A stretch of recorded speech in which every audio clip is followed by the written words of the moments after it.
சிவாய நம. திருச்சிற்றம்பலம். தென்னாடுடைய சிவனே போற்றி, எந்நாட்டவர்க்கும் இறைவா போற்றி, காவாய் கனகத்திரளே போற்றி, கைலை மலையானே போற்றி போற்றி, அருள்மிகு உண்ணாமலை சமேத அண்ணாமலையார் திருவடிகள் போற்றி போற்றி, திருத்தணி முருகப்பெருமான் மலரடிகள் போற்றி போற்றி, அருள்மிகு சிவகாமி அம்பாள் சமேத அருள் ஜோதி நாதனே திருவடிகள் போற்றி போற்றி, அனைத்து அடியார்களுக்கும் திருவடி வணக்கம். குரு வாழ்க, குருவே சரணம். தெளிவு குருவின் திருமேனி காண்டல், தெளிவு குருவின் திருநாமம் செப்பல், தெளிவு குருவின் திருவார்த்தை கேட்டல், தெளிவு குரு சிந்தித்தல் தானே, தெளிவு குரு சிந்தித்தல் தானே. திருச்சிற்றம்பலம். ஐயா, நீங்களே நால்வர் துதி பாடி ஆரம்பிக்கலாங்க ஐயா. சிவாய நம. வாருங்கள் ஐயா. நம பார்வதிபதே. ஹரஹர மகாதேவா.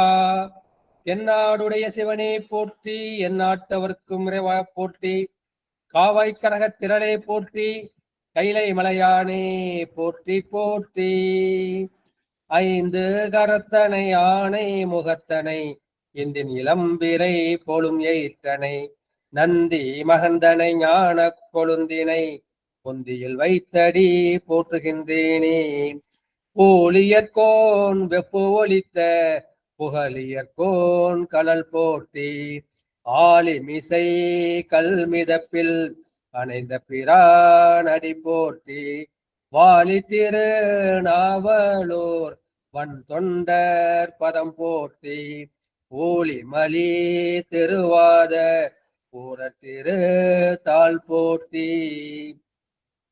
மையன்பர்களே, நம்மை எல்லாம் இயக்கிக் கொண்டிருக்கும் தில்லைக்கூத்தனின் திருப்பாதங்களை மனம் மொழி மெய்களால் வணங்கி மகிழ்கின்றேன். சைவத்தையும் தமிழையும் இதுவரை நமக்கு கட்டி காத்து கொடுத்து அருளிருக்கும் சைவ மடாதிபதிகளின் பொன்னார் திருவிடிகளை திக்கு நோக்கி தண்டனிட்டு வணங்கி மகிழ்கின்றேன். இந்த இணையத்தில் இடந்திருக்கும் அடியார் பெருமக்களின் திருவிடிகளை சிவனடியாக எண்ணி என் சென்னி மீது சுட்டிக் கொண்டு இன்றைய திருமந்திர சிந்தனையை தொடங்கி நாம் தொடர்வோமாக. திருமந்திரத்தில் நாம் முதல் தந்திரம் முடித்துவிட்டு இரண்டாவது தந்திரத்தில் இருக்கின்றோம். இந்த இரண்டாவது தந்திரத்தில் 9வது தலைப்பாகிய சர்வ சிருஷ்டி என்கின்ற அந்த தலைப்பை பற்றி இன்று நாம் சிந்திக்க வேண்டும். இதுக்கு முந்தைய நம்ம சர்வ சங்காரம் பார்த்தோம். பெருமானி எல்லாவற்றையும் எப்படி ஒடுக்குகின்றான். நீர் பிரளயம், நிலப்பிரளயம், தீப்பிரளயம், காட்டு பிரளயம், அக்னி பிரளயம்னு பல பிரளயங்கள் பார்த்தோம். இந்த பிரளயம் முடிஞ்சதுக்கு பிறகு மறுபடியும் என்ன செய்யணும்? உலகத்தை மறுபடியும் தோற்றுவிக்க வேண்டும். உங்களுக்கு எல்லாம் தெரிஞ்ச இந்த சிவஞான போதத்தோட முதல் சூத்திரம், அவன் அவள் அது எனும் அவை மூ வினைமையின் தோற்றிய திரியே ஒடுங்கி மதத்துளதாம் அந்தம் ஆதி என்மனார் புலவர். அவன் என்கின்ற ஆணுடல், அவள் என்கின்ற பெண்ணுடல், அது என்கின்ற விலங்கு பறவைகள் உடல், இவை எல்லாம் மூவினைப்படும். தோற்றும், அப்புறம் இருக்கும், அப்புறம் அழிந்து விடும். அதான் மூவினமே. அது எதற்காக? அந்த ஆணவ மலத்தை பரிபாகம் பண்ணுவதற்காக. அப்ப என்ன செய்யணும்? அதை தோற்றிய திதியே ஒடுங்கி மலத்துளதாம் அந்தம் ஆதி என்மனார் புலவர். இது யார் முதல் கடவுள்? படைப்பு கடவுளா, காக்கும் கடவுளா, அழிக்கும் கடவுளா என்று பார்த்தோம்னா, அந்தத்தை செய்யக்கூடிய இந்த மகா சங்கார காரணனாகிய சிவபெருமான் தான் ஆதியாகிய முதல் கடவுள் என்று அந்த முதல் சூத்திரம் தெளிவுபடுத்தும். அதனாலதான் பெருமான் என்ன செய்கின்றார்? அந்த சர்வ சங்கார காலத்து எல்லாவற்றையும், அந்த உயிர்களை மட்டுமல்ல, அந்த மாயில் தோன்றி அனைத்து ஜடப்பொருள்களையும் சரி தன்னுக்குள் ஒடுக்கிக் கொள்கின்றார். ஏன் ஒடுக்கிக் கொள்கின்றார்னா, அதுக்கு அந்த உயிர்கள் கொஞ்சம் இலைப்பாடட்டுமே. பசங்க ஸ்கூலுக்கு போயிட்டே இருக்காங்க, இப்போ சம்மர் லீவ் விட்டாங்களா இல்லையா, அவனை எவ்வளவு நாள் தான் படிச்சுட்டே இருப்பாங்க அப்படின்ட்டு அவனுக்கு கொஞ்சம் லீவ் விட்டு அவனுக்கு ரெஸ்ட் கொடுக்குறோம். அதே மாதிரி இந்த உயிர்கள் கொஞ்ச காலத்துக்கு ரெஸ்ட் எடுக்கட்டும் அப்படின்னு பெருமான் என்ன செய்கின்றார்? அந்த தன்னுக்குள் சங்கார காலத்தில் ஒடுக்கிக் கொள்கின்றார். ஆனா என்ன செய்யணும்? அவன் அடுத்த வகுப்புக்கு போகணும். யார் பாஸ் யாரு ஃபெயில்னு தெரியணும் இல்லையா? அதுல பாஸ் பண்ணவங்க என்ன பண்ணுவாங்க? முக்திக்கு போடுவாங்க. ஃபெயில் ஆனவங்க என்ன பண்ணுவாங்க? மறுபடியும் படிக்க ஆரம்பிக்கணும். எனவே மீண்டும் அந்த உயிர்களின் மல கண்மங்கள், அந்த மல கண்மங்கள் அதை பக்குவப்படுத்த வேண்டும், பரிபாகப்படுத்த வேண்டும். எனவே அந்த பரிபாகப்படுத்தப்பட்டு பெருமான் மறுபடியும் அதை சிருஷ்டி செய்கின்றார். அதை புனர் உற்பவம். முதல் சிருஷ்டி வந்து முதல் உற்பவம்னு சொல்லப்படும். இது மறு உற்பவம் வந்து புனர் உற்பவம் என்று சொல்லும். புனர்ஜென்மனா மறு ஜென்மம் மாதிரி புனர் உற்பவம் செய்வதற்கு பெருமான் வந்து திருவுள்ளம் பற்றுவார். பெருமான் வந்து கருவி கரணங்களை பயன்படுத்த மாட்டாரு, தன்னுடைய சங்கல்ப சக்தியை தான் பயன்படுத்துவார். எனவே திருவுள்ளம் பற்றுவார். எனவே திருவுள்ளம் பட்டவுடனே அப்போது சர்வ சிருஷ்டியும் உண்டாக்கப்படும்.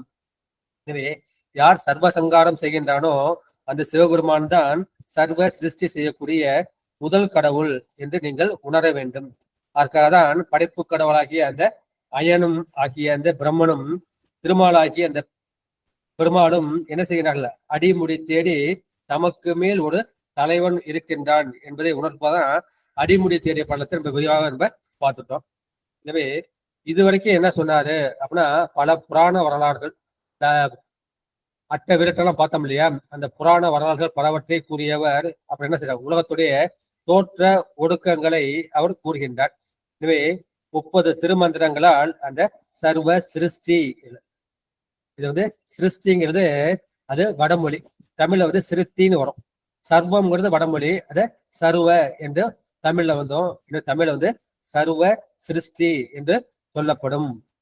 நீங்க புரிஞ்சுக்கிறது வந்து என்ன செய்யறோம், பெருமான் வந்து 5 தொழில்கள் செய்கின்றார். ஒன்று வந்து படைத்தல் தொழில், இரண்டாவது காத்தல் தொழில், மூன்றாவது ஒடுத்தல் தொழில், நான்காவது வந்து மறைத்தல் தொழில், ஐந்தாவது வந்து அருளல் தொழில்.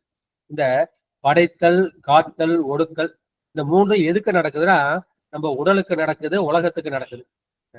இந்த மறைப்பதும் அருள்வதும் எங்க நடக்குதுன்னா நம்முடைய உயிர் அறிவில், இந்த ஆன்மாவின் அறிவில் வந்து நடைபெறுகின்றது. எனவே முதல் மூன்றும் வந்து ஜடப்பொருள் நடக்கின்றது, அறிவற்ற ஜடப்பொருள். இந்த உடல் வந்து அறிவற்ற ஜடப்பொருள், அது உயிர் இருப்பதால் அது சித்து போல அறிவு பொருள் போல தோன்றுகின்றது. ஆனா இது வந்து அறிவற்ற ஜடப்பொருள் தான். எனவே இந்த படைத்தல், காத்தல், ஒடுக்கல் மூன்றுமே இந்த ஜடப்பொருள் நடைபெறுகின்றது. மறைத்தலும் அருளலும் எங்கே நடக்கின்றதுன்னா அந்த உயிரின் அறிவில் வந்து நடக்கின்றது. இந்த கருத்தை சொல்லிவிட்டு முதல் பாடலுக்குள் செல்லாம்.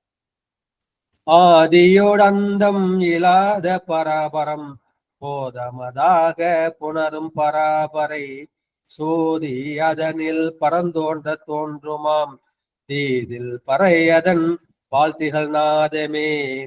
இதை நீங்க வந்து விளக்கமா புரிஞ்சுக்கணும் அப்படின்னா உங்களுக்கு 36 தத்துவத்தை பத்தி தெரிஞ்சாதான் இதை விளக்கமா வந்து புரிஞ்சுக்கலாம். இல்லைன்னா வந்து சொல்றது எதுவுமே வந்து உங்களுக்கு வந்து புரியாது. இனிமே நீங்க உண்மை விளக்கம் ஏற்கனவே படிச்சதுனால 36 தத்துவங்கள் வந்து உங்களுக்கு நிச்சயமாவே தெரிஞ்சிருக்கும். இந்த 36 தத்துவங்களை வந்து நம்ம எப்படின்னா ஆன்ம தத்துவம் 24, வித்யா தத்துவம் 7, சுத்த தத்துவம் இல்ல சிவ தத்துவம் வந்து இந்த 5. இப்ப வந்து சிவ தத்துவத்திலேருந்து இங்க ஆரம்பிக்கிறாரு. சிவதத்துல வந்து சிவம், சக்தி, சாதாக்கியம், மகேஸ்வரம், சுத்த வித்தை. சிவத்திலேருந்து சக்தி வருது, சக்தியிலேருந்து சதாசிவம் வருது, சதாசிவம் மகேஸ்வரம் வருது, மகேஸ்வரது சுத்த வித்தை. அந்த சுத்த வித்தையில தான் நம்ம பிரம்மன், திருமால், ருத்ரன் இவங்க இருக்கக்கூடிய இந்த சுத்த வித்தை. இந்த 5 நீங்க புரிஞ்சுக்கிட்டாதான் இந்த முதல் பாட்டுக்கு பொருள் சொல்லலாம். எனவே இந்த 5 இருக்கு இல்லையா, இந்த சிவத்தை வந்து நாதம் என்றும் சக்தியை வந்து விந்து என்றும் சொல்வதும் வந்து வழக்கம். இரண்டுக்கும் சின்ன வித்தியாசம் இருக்கு சித்தாந்த ரீதியா. இருந்தாலும் வந்து சிவம் என்பது நாதம், சக்தி என்பது விந்து. சாதாக்கியம் வந்து சிவமும் சக்தியும் சம அளவில் சேர்ந்தது. சிவம் வந்து முழுக்க முழுக்க ஞானமயமானது, முழுக்க முழுக்க அறிவுமயமானது. சக்தி என்பது முழுக்க முழுக்க கிரியை, செயல் வடிவமானது. எனவே அந்த கிரியை செயல் இரண்டும் கலந்தால்தான் மக்களுக்கு பயன்படும் என்று அந்த ஞானம் கிரியை என்றும் சம அளவில் கலந்ததுதான் இந்த சாதாக்கியம் என்கின்ற அந்த சிவலிங்கம். அந்த சிவலிங்கத்தை தான் நாம் வந்து கோயில்களில் வழிபாடு செய்கின்றோம். எனவே சாதாக்கியம் என்பது சிவமும் சக்தியும் அடங்கியது. அந்த ஆவுடையார் என்பது சக்தி பாகம், அதாவது லிங்கம் என்பது சிவபாகம். அந்த ஆவுடையார்லயே பிரம்ம பாகம், விஷ்ணு பாகம், ருத்ர பாகம் மூன்றாவும் அதை பிரிப்பாங்க. எனவே சிவம் சக்தி கலந்த அந்த சாதாக்கியம். அதுக்கு கீழே வந்து மகேஸ்வரம். எனவே மேல உள்ள அந்த சிவம் சக்தி இரண்டுக்கும் வந்து உருவம் கிடையாது, அது முழுக்க முழுக்க அருவம். அதை வந்து நம்மால் வந்து மனதால் வந்து பற்ற முடியாது, அதை ஞானிகள் மட்டுமே வந்து பார்க்க முடியும், தரிசிக்க முடியும். ஏன்னா நம்ம போன்றவர்கள் என்ன செய்யணும், அந்த உருவத்தை கடந்து அருவுருவத்துக்கு போகணும், அருவுருவத்தை கடந்து அருவத்துக்கு போகணும், அந்த அருவத்தை கடந்து சொரூபத்துக்கு போகணும். இதுதான் வந்து படிமுறை. எனவே முதலில் சொல்லப்பட்ட அந்த சிவமும் சக்தியும் அது அருவம். அடுத்து சாதாக்கியம் என்பது அது அரு உருவம். அது வந்து உருவம்னு சொல்ல முடியாது, அருவம்னு சொல்ல முடியாது. உருவம் நம்ம கை கால் மூக்கு அந்த மாதிரி எதுவும் இல்லை. ஆனா பாக்குறதுக்கு ஏதோ புரியுது இல்லைங்களா? மேல லிங்கம் இருக்கு, கீழே ஆவுடையா இருக்குது புரியுது. எனவே அது அருவமும் உருவமும் கலந்தது. அதுக்கு கீழே உள்ள மகேஸ்வரம் சுத்த வித்தை இரண்டுமே வந்து உருவத்தை சேர்ந்தது. இல்லை மொத்த 5 சிவ தத்துவங்களில் 2 வந்து அருவம், உருவமற்றது. அது சிவம் சக்தி அல்லது நாதம் விந்து. சாதாக்கியம் வந்து அரு உருவம், மகேஸ்வரம் சுத்த வித்தை இரண்டும் வந்து உருவத்தை சேர்ந்தது. இதான் காணாத அருவினுக்கும் உருவினுக்கும் காரணமாம் நீள்நாகம் அணிந்தார்க்கு நிகழ்கூறியாம் சிவலிங்கம். எனவே நம்ம அருவத்தை வந்து காண முடியாது, உருவத்தை வந்து காணலாம். அந்த காணாத அருவினுக்கும் உருவினுக்கும் காரணமாக இருப்பது எது அப்படின்னா அந்த சாதாக்கியம் என்கின்ற அந்த சிவலிங்கம். எனவே சிவலிங்க வழிபாடுதான் நம்மை போன்ற சைவர்களுக்கு மிக மிக முக்கியமானது. மகேஸ்வரம் வந்து 25 மாகேஸ்வர மூர்த்தங்கள். எனவே இந்த அருவம் 4 வந்து முதல் 3 தோற்றம். முதல் 3னா சிவம் சக்தி சாதாக்கியம். அந்த தோற்றத்தை வந்து இந்த பாட்டுல வந்து சொல்லி இருக்கின்றார்கள். ஆதியோடு அந்தம் இல்லாத பரபரம். சிவபெருமானுக்கு வந்து ஆதியும் கிடையாது, பிறப்பும் கிடையாது, அந்தம் அந்த முடிவும் கிடையாது, இறப்பும் வந்து கிடையாது. எனவே பிறப்பு இறப்பு இல்லாத, ஆதி அந்தம் இல்லாத அந்த பராபர வஸ்துவாகிய அந்த சிவம் அது என்ன செய்யுது? போதம் அதாக புணரும் பராபரை. போதம்னா அந்த அறிவு அல்லது ஞானத்தை வந்து குறிக்கும். எனவே அந்த ஞானமே பராபரை என்பது யார்? அது வந்து அம்பாள். அம்பாள் வந்து முழுக்க முழுக்க ஞான வடிவமாக இருப்பாள். எனவே போதமதாக அந்த ஞானமே வடிவாகிய அந்த பராபரை என்ன செய்வாள்? அந்த சிவத்தை வந்து சேர்வாள். புணர்வது என்பது சேர்வது. எனவே அந்த மாதிரி சேரும் பொழுது புணரும் பொழுது சோதி அதனில் பரம் தோன்ற ஒளி வடிவான அந்த பராபர சிவத்தினின்று பராபர சிவம் அல்லது சொரூப சிவம் என்பது அதுக்கு நம்ம மனத்தால் வந்து பற்ற முடியாது. அது அங்கிங்கனாதபடி எங்கும் பிரகாசமாய் ஆனந்த பூர்த்தியாக இருக்கக்கூடியது. அது ஞானிகள் மட்டுமே உணர முடியும், அனுபவிக்க முடியும். நம்மால் வந்து உணர முடியாது. எனவே அந்த ஒளி வடிவான அந்த பராபர சிவத்தினின்று அந்த பரஞ்சோதி நின்று பரம் தோன்ற அந்த பரசிவமானது தோன்ற தீதில். தீதில்னா நம்மிடம் உள்ள குற்றத்தை நீக்கக்கூடிய தீதிலா திருத்தொண்ட தொகை தரன்னுட்டு நம்ம பெரிய புராணத்துல வந்து படிச்சிருக்கோம். இந்த திருத்தொண்ட தொகையில ஏதாவது தீது இருக்குதான்னா அதுல எந்த தீதும் கிடையாது. நம்ம கிட்ட தீது இருக்கு. என்ன தீதுன்னா ஆணவம் கண்மம் மாயை என்கின்ற 3 குற்றங்கள் இருக்கின்றன. அந்த 3 குற்றங்களையும் நீட்பதற்காக சுந்தர பெருமான் நமக்கு தீது இல்லா திருத்தொண்ட தொகை வந்து கொடுத்தார். அதுபோல் நம்முடைய ஆணவம் கண்மம் மாயை நீக்குவதற்காக அந்த குற்றமற்ற அந்த பராசக்தி தீதில் பறையதன் பால் திகழ் நாதமே. எனவே அந்த பராசக்தியிலிருந்து இந்த நாதம் தோன்றும் என்று சொல்லப்பட்டிருக்கின்றது. இதுக்கு முந்தைய என்ன பண்ணணும் அப்படின்னா நம்ம கிட்ட வந்து சித்தாந்தத்தில் சொல்லக்கூடியது அல்ல சைவத்தில் சொல்லக்கூடியது 3 பொருள்கள் தான். ஒண்ணு என்ன? ஒண்ணு வந்து பதியாகிய சிவம், 2வது வந்து பசுவாகிய உயிர்கள், 3வது வந்து பாசம். பாசத்துல வந்து ஆணவம் கண்மம் மாயை என்கின்ற 3 வந்து சொல்லப்பட்டிருக்கின்றது. இப்ப என்ன செய்யணும்? இந்த மாயையை பற்றி பார்க்கணும். இந்த மாயை என்பது முதல் காரண மாயை. இந்த உலகம் இந்த போனங்கள் எல்லாம் தோன்றுவதற்கு முதல் காரணமாக இருப்பது இந்த மாயை. இப்போ ஒரு குயவன் இருக்கின்றான், அவன் வந்து பாத்திரம் செய்யணும்னு நினைச்சா அவனுக்கு என்ன தேவைப்படும்? மண் வந்து தேவைப்படும். அது போல சிவபெருமான் வந்து இந்த உலகத்தை சிருஷ்டி செய்வதற்கு இந்த மாயை வந்து தேவைப்படும். அது வந்து சித்தாந்தத்துல முதல் காரண மாயை என்று சொல்வார்கள். அதே மாதிரி அதை செய்வதற்கு தண்டு சக்கரம் எல்லாம் தேவைப்படும். இந்த தண்டு சக்கரம் வந்து அதை துணை காரணம் சொல்லுவாங்க. எனவே அதை செய்வதற்கு ஒருத்தவன் நிமித்தமாக, இந்த நிமித்த காரணமாக இருப்பதுதான் சிவபெருமான். எனவே நிமித்த காரணம் வந்து சிவபெருமான், முதல் காரணமாக இருப்பது வந்து மாயை, துணை காரணமாக இருப்பது வந்து இந்த சக்தி. எனவே இந்த மாயை வந்து 3ஆக பிரிக்கின்றார்கள். ஒண்ணு வந்து சுத்த மாயை, 2வது வந்து அசுத்த மாயை, 3வது வந்து பிரகிருதி மாயை. ஏற்கனவே இந்த தத்துவம் பார்த்தோம் இல்லையா? தத்துவத்துல இந்த 5 சிவ தத்துவமும் இந்த சுத்த மாயையிலிருந்து செயல்படுகின்றது. இந்த சுத்த மாயை செயல்படுத்துவது வந்து சிவபெருமான். அசுத்த மாயை அனந்தேஸ்வரர் வந்து செயல்படுத்துவார். பிரகிருதி மாயை வந்து ஸ்ரீகண்டருத்தர் வந்து செயல்படுத்துவார். எனவே இதை நேரடியாக சிவபெருமானே செயல்படுத்துவதால் இதுக்கு வந்து மயக்கம் தன்மை இல்லை. இந்த பிரகிருதி மாய்க்கும் அசுத்த மாய்க்கும் மயக்கம் தன்மை வந்து உண்டு. சுத்த மாயில் வந்து அந்த மயக்கம் கிடையாது என்ற கருத்தை சொல்லிவிட்டு பார்த்தோம்னா சிவபிரகாசத்துல வந்து ஒரு பாட்டு இருக்கு. அது நிலவு மறு உருவின்றி குணம் குறிகள் இன்றி, அதாவது உருவம் கிடையாது, குணம் கிடையாது, குறிகள் கிடையாது, நின்மலமாய், அங்க வந்து மலமும் கிடையாது, ஏகமாய் இருக்கிறது ஒரே பொருள் தான், நித்தமாகி அது எப்போதும் உள்ள சத்து பொருள் நித்தம், அழகு உயிருக்கு உணர்வாகி, எல்லா உயிர்களுக்கும் நம்ம அறிவு உணர்வு இருக்குன்னா அது சிவத்தின் மூலமா கிடைப்பது. அதாகி அகலமாகி அகண்டிகரமாய், கண்டம்னா பிளவுபட்டது, அகண்டம்னா பிளவுபடாதது, ஆனந்த உரிவாய், அது சத்து சித்து ஆனந்த உரிவாய் இருக்கின்றது, அது செல அரிதாய் செல் கதியாய் சிறிதாகி பெரிதாய் திகழ்துதல் சிவம் என்பார் தெரிந்துள்ளோரே. இந்த சிவத்தை பற்றி சொல்லக்கூடிய இந்த சிவபிரகாச பாடல், இந்த சிவபிரகாசத்தை பற்றி சொல்ற இன்னும் விரிவா வந்து பார்க்கலாம். எனவே இதற்கு விளக்கத்தை வந்து சொன்ன வரைக்கும் புரிஞ்சுதுன்னா விளக்கத்துக்கு வந்து போகலாம், ஏன்னா இத்தோட வந்து நம்ம இதை முடிச்சுக்கலாம். எனவே முதல் பொருளாகிய கடவுள் பொருள் அல்லது சிவ பொருள், அது வந்து பொருளால் ஒன்று, பதி என்பது ஒன்று, ஏகன் ஏகமாக இருப்பது வந்து பதியாகி அந்த சிவம் ஒன்றுதான். அது என்ன செய்யும், அது வந்து உற்பவம் செய்யும் போது என்ன செய்யும், தன்னுடைய சக்தியை வந்து பயன்படுத்தும். எனவே அது சிவம் சக்தி என தன்மையால் இரண்டாய் நிற்கும்.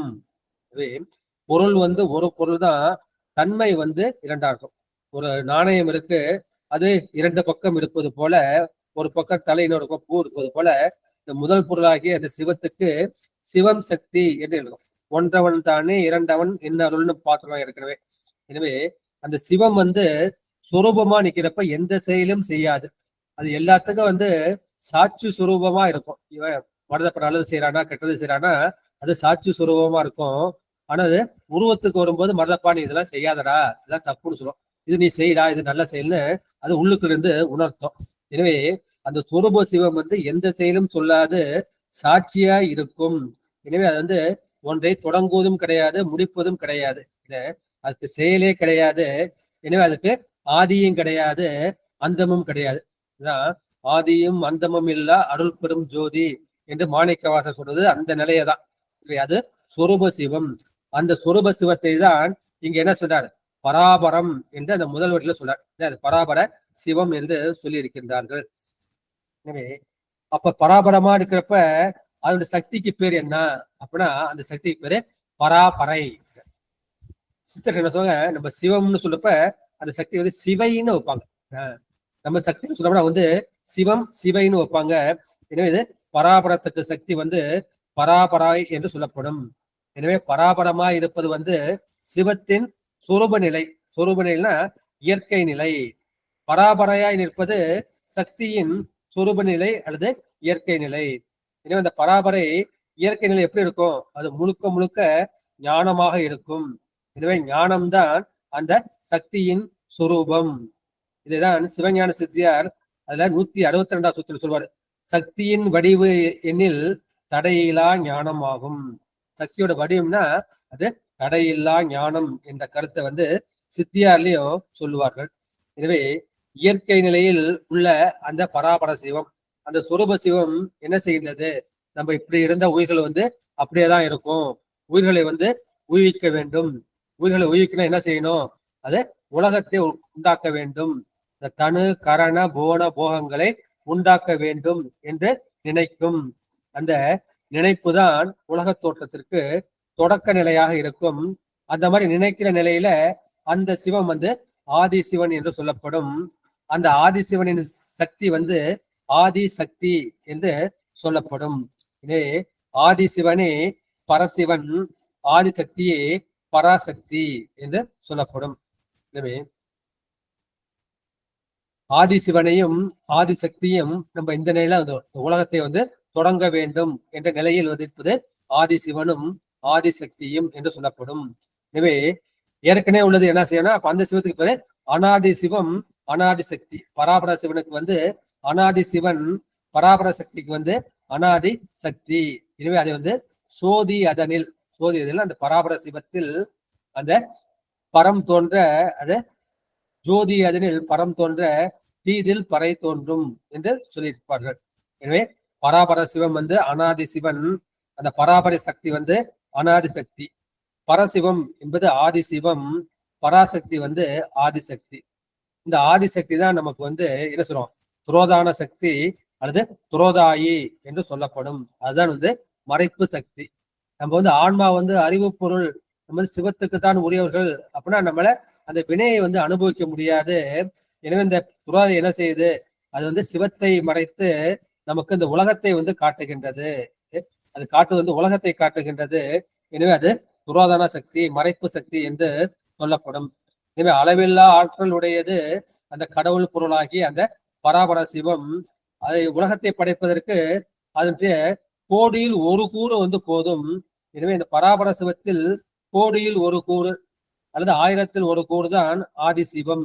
எனவே இந்த பராபர சக்தியில் 1000ல் ஒரு கூறு தான் ஆதிசக்தி என்று ஆகமங்கள் வந்து சொல்லும். எனவே இதெல்லாம் எது ஆதிசிவன் ஆதிசக்தி என்பது முதல்வனாகிய சிவபெருமான் தன்னில் தான் கொண்டுள்ள அந்த வேறுபாடுகள். ஆனா அந்த பொருள் தன்மை என்றும் ஒரே பொருள்தான். இதே பராபர சிவன் ஆதிசிவனாய் நின்று உலகத்தை வந்து செயல்படுத்தும் போது அவனது ஆற்றல் ஆதிசக்தி என்று சொல்லப்படும். எனவே அந்த பெருமான் அந்த ஆதிசக்தியோடு கூடியிருப்பான். எனவே இந்த இயற்கை நிலையில் அது ஞான மாத்திரமாய் அறிவு மாத்திரமாய் இருக்கும் சக்தி என்ன செய்கின்றது, அது உலகத்தை செயல்படுத்த விரும்பும். அந்த விருப்பத்தை தான் நம்ம இச்சைன்னு சொல்றோம். எனவே அது விருப்பமாகிய இச்சா சக்தி இருக்கும். அப்ப விருப்பம் வந்து என்ன செய்யணும், அந்த செயல் செய்யணும் இல்லையா, அந்த செயலை வந்து அதை கிரியாசக்தி என்று சொல்லணும். அதை எப்படி செய்வதென்ற அந்த ஞானம் வேண்டும். அந்த ஞானத்தை தான் நம்ம ஞான சக்தி அல்லது அறிவு சக்தி என்று சொல்கின்றோம். எனவே இந்த ஞான மாத்திரமா இருக்கின்ற அந்த சக்தி வந்து விரும்பும் நிலையில் இச்சா சக்தியாகவும், அதை செயல்படுத்தும் முறையில் கிரியாசக்தியாகவும், அதை அறியும் முறையில் அதை ஞான சக்தியாகவும் மூன்றாகி நிற்கும். ஆகவே இச்சா சக்தி, ஞான சக்தி, கிரியாசக்தி எல்லாமே அந்த ஆதிசக்தியில் ஒடுங்கும். எனவே இதுல வந்து இச்சா சக்தி வந்து எப்படி, பெருமானுக்கும் ஒரே இச்சை தான், சக்திக்கும் ஒரே இச்சை தான். என்ன ஒரே இச்சை, இந்த உலக உயிர்கள் வந்து உய்ய வேண்டும் என்ற அந்த ஒரே இச்சை, ஒரே விருப்பம் தான். அதை பெருமான் எப்படி செய்கின்றார், அவர் ஞானத்தின் மூலமாக செய்கின்றார். சிவம் என்பது ஞான வடிவமாக இருக்கும். அம்பாள் வந்து எப்படி இருப்பார்னா அவர் கிரியையின் மூலமாக வந்து செய்வாள். எனவே இந்த ஞானத்திலையும் கிரியையிலையும் வந்து என்ன செய்யணும், ஏற்ற இறக்கம் வந்து இருக்கும். இச்சையில வந்து என்ன செய்யுது, அது ஏற்றம் இறக்கம் வந்து இருக்காது. எனவே அந்த ஞானமும் கிரியையும் சமமாக இருக்கும் போது அதை சதாசிவம் என்று நாம் சொல்வோம். இதுல ஞான சக்தி வந்து குறைவாகவும் கிரியாசக்தி அதிகமாக இருக்கும்போது அதை மகேஸ்வரம் என்று சொல்வோம். சுத்த வித்தையில வந்து அது ஞான சக்தி அதிகமாகவும் கிரியாசக்தி வந்து குறைவாகவும் இருக்கும். இதுதான் இந்த 5 தத்துவங்கள், சிவம், சக்தி, சாதாக்கியம், மகேஸ்வரம், சுத்த வித்தை என சொல்வார்கள். இதுல வந்து சிவத்தை வந்து நாதம் என்றும் சக்தியை வந்து விந்து என்றும் சொல்வோம். சொல்லி அந்த சுத்த மாயையில் இந்த 5 இருக்கு இல்லையா. ஐயா ஒரு சின்ன சந்தேகம் ஐயா, சொல்லுங்க. அம்பாள் ஞானத்திலையும் கிரியும் சமமாக இருக்கும் போது என்னங்க சொன்னீங்க, சதாசிவம். சதாசிவம். அதான் நம்ம எதுக்கு சதாசிவ வழிபாடு பண்ணா, நமக்கு வந்து ஞானமும் வேணும், கிரியையும் வேணும். முழுக்க முழுக்க ஞானம், முழுக்க முழுக்க ஞானம் வடிவா உள்ள அந்த ஞானிகள் என்ன பண்ணுவாங்க, அப்படியே வந்து தவத்துல நிஷ்டையில இருந்துருவாங்க. அவங்க வந்து எந்த செயலுமே செய்ய மாட்டாங்க. இதை மாதிரி நீங்க பாத்தீங்கன்னா சரியை இருக்குங்களே, அந்த சரியை வந்து நிறைய செயல் செஞ்சுக்கிட்டே போவாங்க. அவங்க பெரும்பாலும் வந்து இந்த சித்தாந்த வகுப்புல வரமாட்டாங்க. ஏன்னா அந்த சரியை தொண்டு பண்ணலே அவங்களுக்கு வந்து மனசுல வந்து ஆனந்தம் வந்துடும். ஏன்னா நமக்கு வந்து ஞானமும் வேணும், கிரியை வேணுங்க தான் நம்ம என்ன செய்யறோம், கோயில வந்து அந்த சதாசிவலிங்கத்தை வந்து சிவஞானிகள் வந்து ஸ்தாபித்தார்கள். இந்த உயிருக்கு என்ன வேணும், அறிவும் வேணும், செயலும் வேணும். எனக்கு எல்லாம் தெரியும் ஆனா செயல்படுத்த மாட்டேன், கோயிலுக்கு போக மாட்டேன், வழிபாடு பண்ண மாட்டேன் அப்படின்னா அது பயன்படாது. நான் வந்து வழிபாடு மட்டும் தான் செஞ்சுக்குவேன், அது உண்டான அடிப்படையான சித்தாந்த கருத்துக்கள் தெரிஞ்சுக்க மாட்டேன் அப்படின்னா அதுவும் வந்து பயன்படாது. இரண்டும் சேர்ந்தாதான் நமக்கு வந்து பயன்படும். அதுக்காக தான் கோயில் வழிபாட்டுல நம்ம முக்கியத்துவம் கொடுக்கின்றோம். அடுத்து 2வது பாட்டு. இதே வந்து கொஞ்சம் இதுக்கு மேல விளக்கம் சொல்லலாம், அது பிற்பாடு வேணா இன்னும் 9ஆம் தந்திரத்துல இருந்து வரும், அப்போ வந்து நம்ம பார்த்துக்கலாம். இதே வந்து கொஞ்சம் குழப்பமா இருக்க மாதிரி தான் என் மனசுக்கு படுது.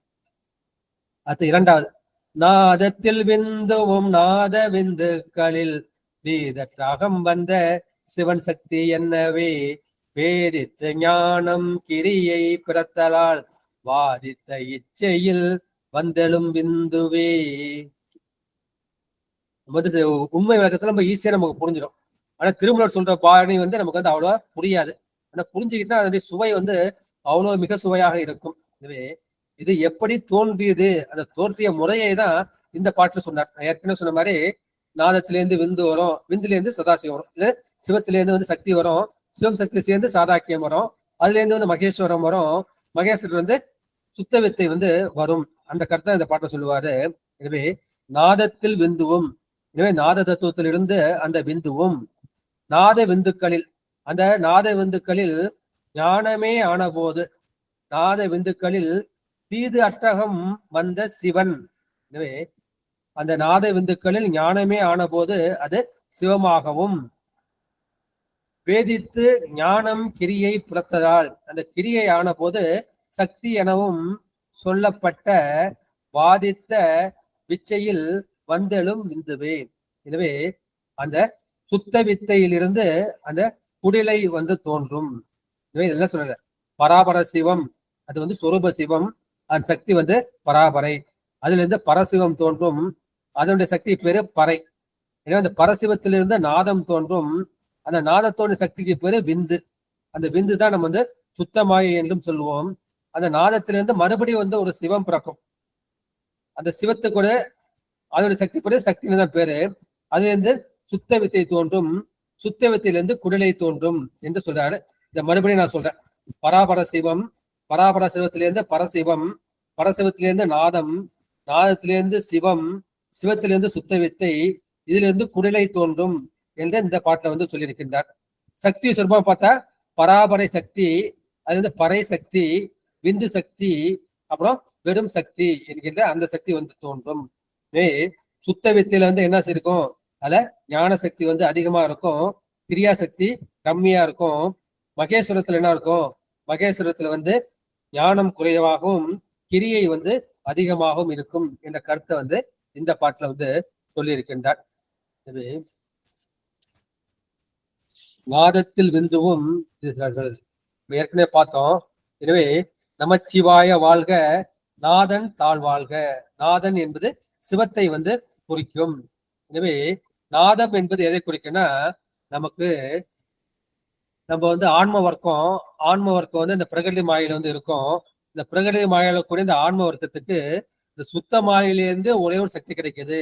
அது என்ன அப்படின்னா இந்த வாக்கு. இந்த வாக்கு வந்து நமக்கு கிடைச்சது சுத்த மாயிலிருந்து கிடைத்தது இந்த வாக்கு. இந்த வாக்கை வந்து நம்ம நல்ல முறையில் பயன்படுத்த வேண்டும்.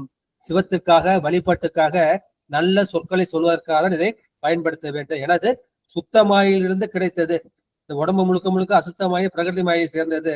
ஆனா எனவே இந்த நாத மாத்திரமாய் தோன்றிய என்ன செய்வான் பெருமான் வந்து அந்த எழுத்து ஓசையை உண்டாக்குவான்.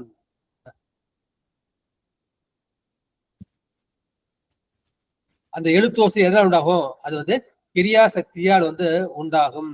எனவே அந்த பெருமான் செய்யக்கூடிய அந்த முயற்சி தான், பெருமானுடைய முயற்சி அல்லது செயல்தான் இங்கு விந்து என்ற சக்தியாக வந்து சொல்லப்படும். எனவே மேற்கொண்ட அந்த நாத தத்துவத்திலிருந்து விந்து என்னும் தத்துவத்தை தோன்றுவிட்டார். அதான் நாதத்தில் விந்து என்று சொன்னார். அப்புறம் நாத விந்துக்களில் அத ஞானம் கிரியை, ஞானம் என்பது சிவம், கிரியை என்பது சக்தி என்று அந்த மாதிரி நிற்கும். எனவே முதல் வந்து ஞான சக்தியை மட்டும் பயன்படுத்தும் போது அவன் சிவன் என நிற்பான். இவன் கிரியா சக்தியால் முயலும் போது அதை சக்தி என்று சொல்வார்கள். எனவே சிவம் சக்தி சாதாக்கியம் அல்லது நாதம் விந்து சாதாக்கியம், அந்த மாதிரி நீங்க புரிஞ்சுக்கிட்டா போதும். எனவே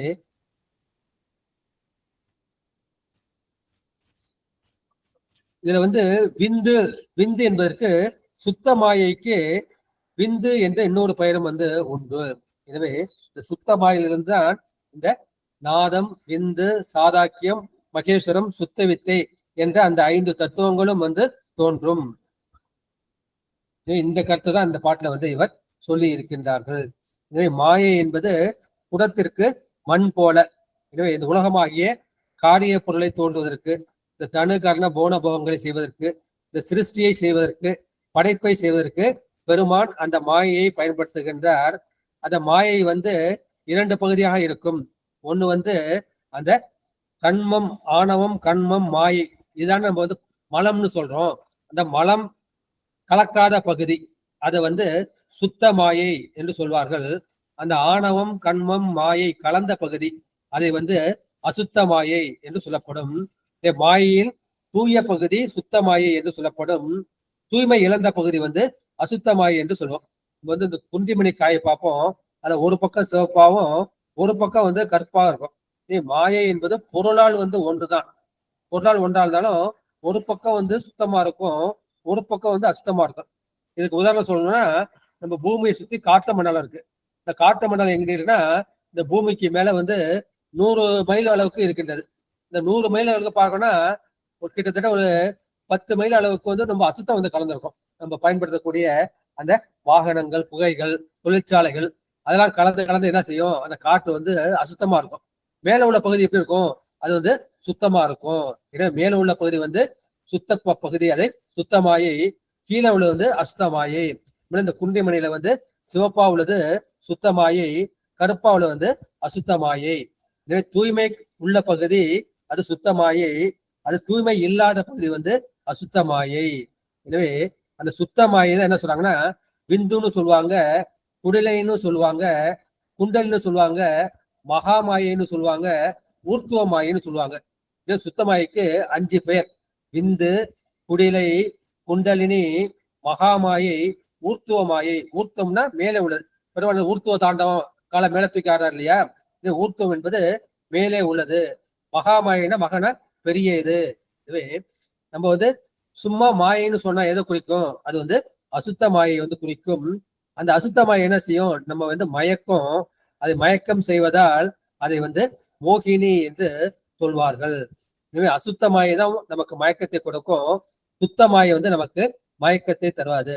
மயக்கம்னா என்ன, இந்த ஐம்புல இன்பங்கள் தான் பெருசுன்னு நினைக்கிறது தான் அந்த மயக்கம். நமக்கு சிவ என்பதுதான் முக்கியம். ஆனா அந்த உலக மயக்கத்தை நமக்கு கொடுக்கின்றது அந்த ஆணவ மலம். எனவே இந்த உலகத்தை நடத்தும் போது பெருமான் 3 வடிவம் கொள்கின்றான். ஒண்ணு அருவம், இரண்டாவது அருவுருவம், மூன்றாவது உருவம் என்ற 3 வகை திருமேனிகளை கொண்டுதான் பெருமான் இந்த உலகத்தை நடாத்துகின்றான். பெருமான் என்ன செய்கின்றான், அந்த சுத்த மாயினால் தோற்றப்பட்ட அந்த 5 தத்துவங்களை, சிவம், சக்தி, சாதாக்கியம், மகேஸ்வரம், சுத்தவித்தை என்ற அந்த 5ஐயும் அவன் தொழில்படுத்தி அங்கேயே அவன் நிற்பான். ஏன்னா பெருமான் மிகவும் புனிதன் அல்லவா. எனவே அசுத்தமாய்க்கு இறங்கி வர மாட்டான். சுத்தமாயை மட்டும்தான் அவன் செயல்படுத்துவான். எனவே அசுத்தமாயை செயல்படுத்துவதற்க அவன் அனந்தேஸ்வரை உண்டாக்குகின்றான்.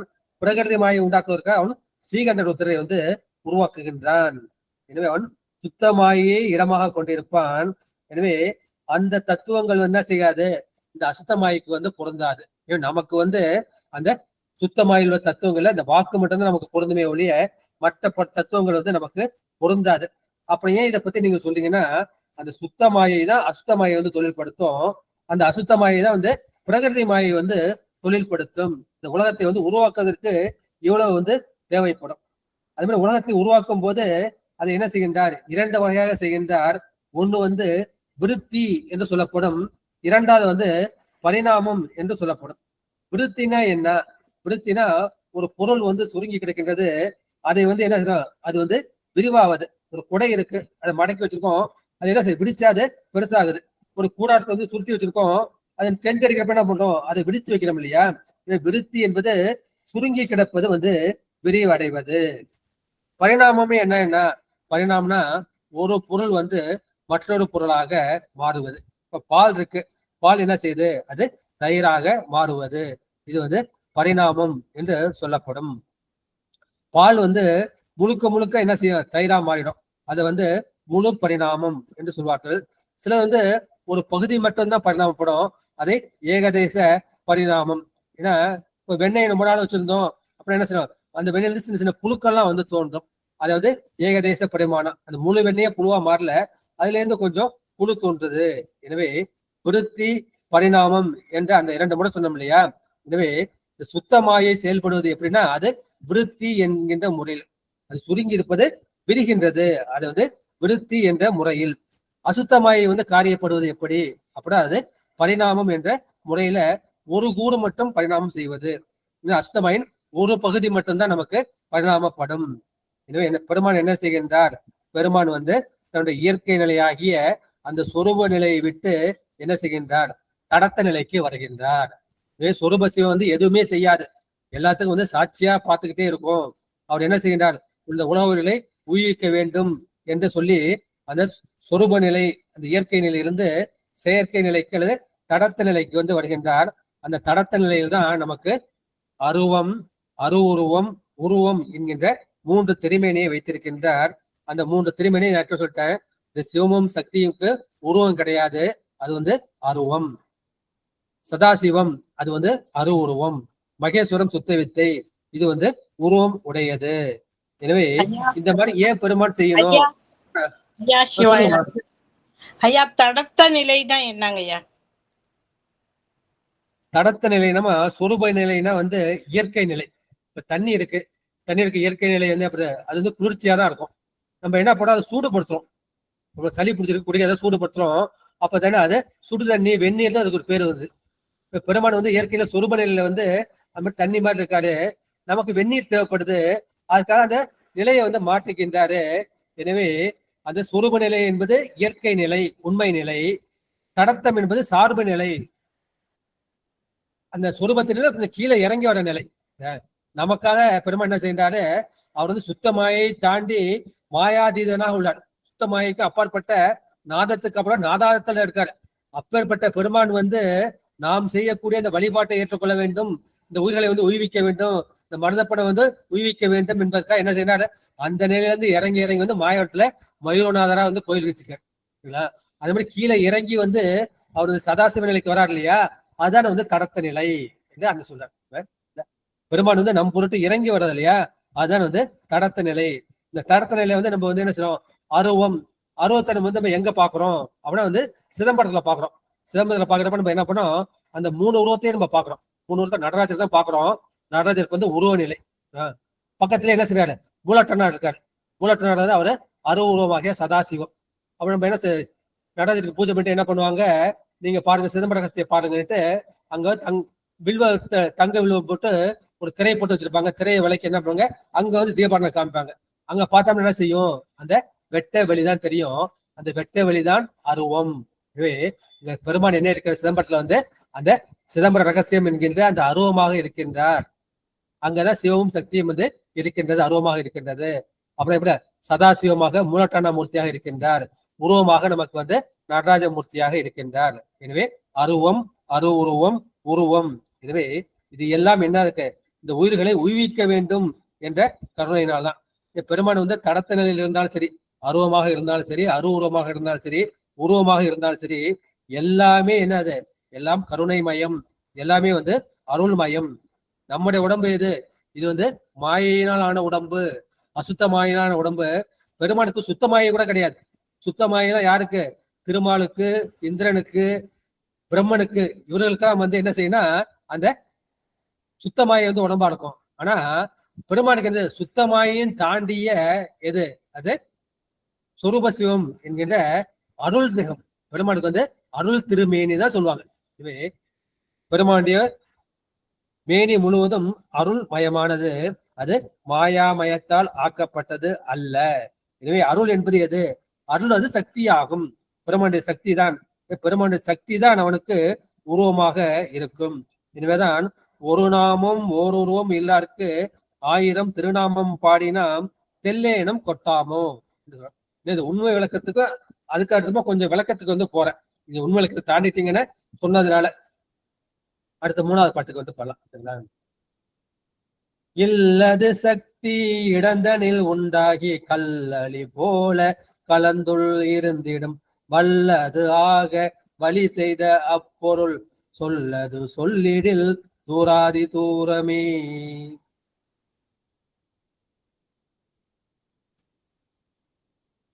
எனவே இந்த விந்து சக்தி அதுதான் சுத்தமாயை. அந்த சுத்தமாயில் வந்து எப்படி இருக்கும்? மணியில் ஒளி போல ஒரு மாணிக்க மணி இருக்கின்றது, அந்த மரகத பச்சை இருக்கின்றது, அது ஒளி இருக்கின்றது இல்லையா? அந்த மணியில் வந்து ஒளி கலந்து எங்கும் வியாபகமாக இருக்கும்.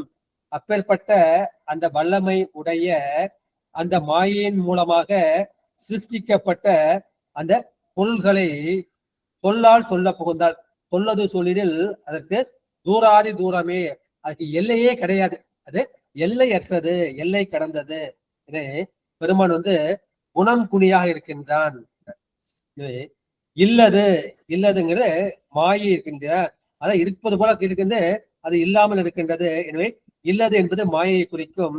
சக்தி, எனவே அந்த முற்குரிய அந்த விந்து சக்தி அது என்ன செய்யும், அந்த இடங்களில் உண்டாகி கல் ஒளி போல இந்த மாணிக்க மணியின் கண் ஒளி போல தோன்றி அந்த மாணிக்க மணி முழுக்கும் அந்த ஒளி வந்து வியாபித்திருக்கும்.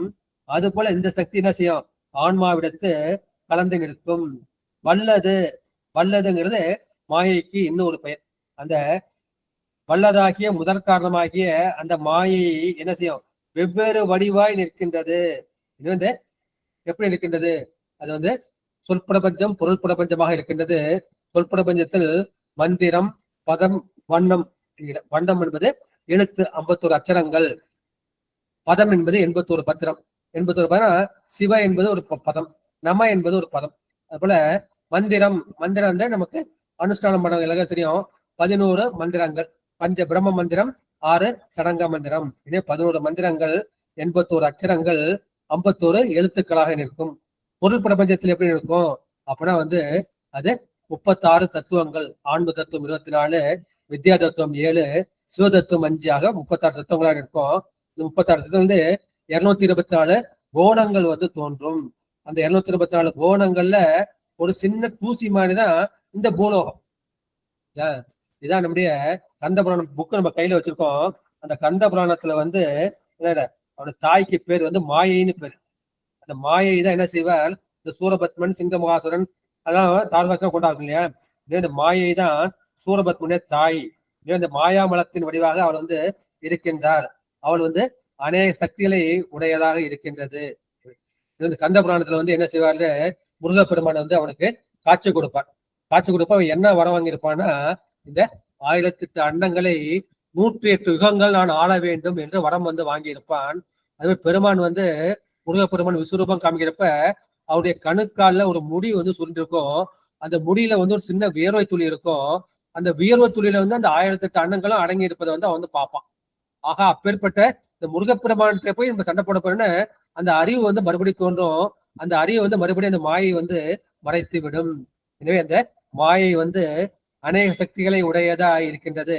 அது ஆன்மாக்களுக்கு இருக்கின்றது. அந்த ஆன்மாக்களை கட்டுகின்றது, பந்திக்கின்றது. அது என்ன செய்கின்றது, அது ஒன்றோடு ஒன்று ஒவ்வாத என்ன செய்கின்றது, தனு கரண போன போகங்களை அது தோற்றுவிக்கின்றது. அந்த சங்கார காரணத்தில் என்ன செய்கின்றது, அந்த ஆணவ மலம் முற்றிலும் வழி ஒருங்காத உயிர்களுக்கு இருப்பிடமா இருக்கின்றது. எனவே இந்த சங்கார காலத்துல என்ன செய்கின்றது, நம்முடைய ஆணவம் வந்து நம்ம விட்டு நீங்கவில்லை.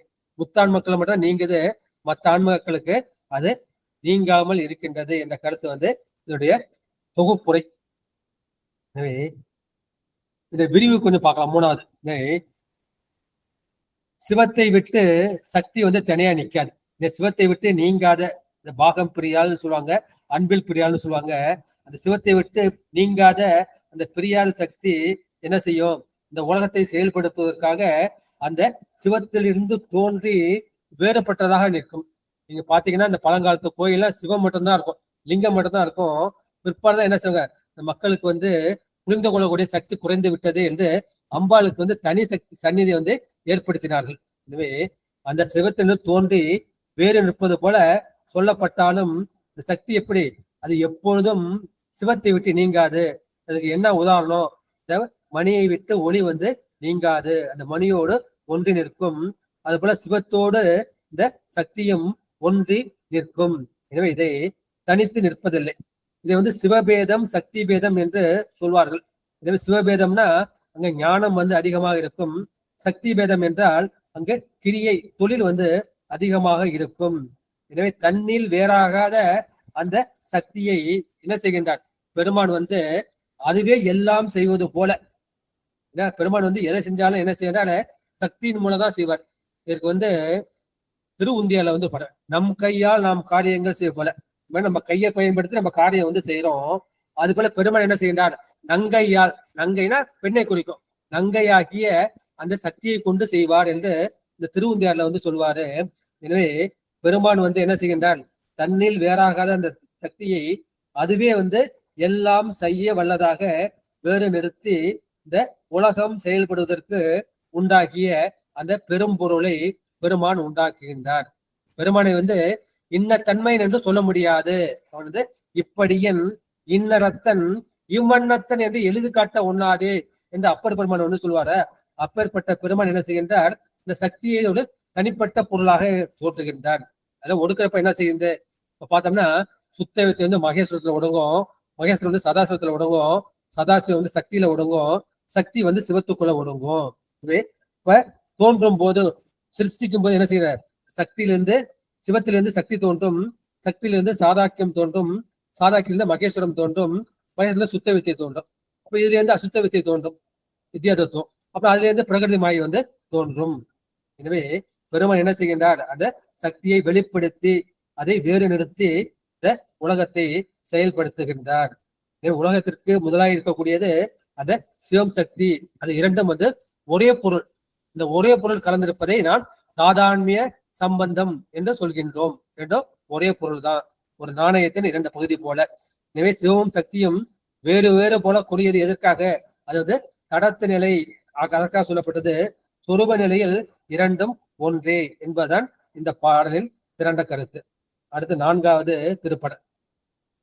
தூரத்தில் சோதி தொடர்ந்தொரு சக்தியாய் ஆர்வத்து நாதம் அணைந்தொரு விந்துவாய் பார சதாசிவம் பார் முதல் 5க்கும் சார்வத்து சக்தி ஓர் சாத்துமானாமே.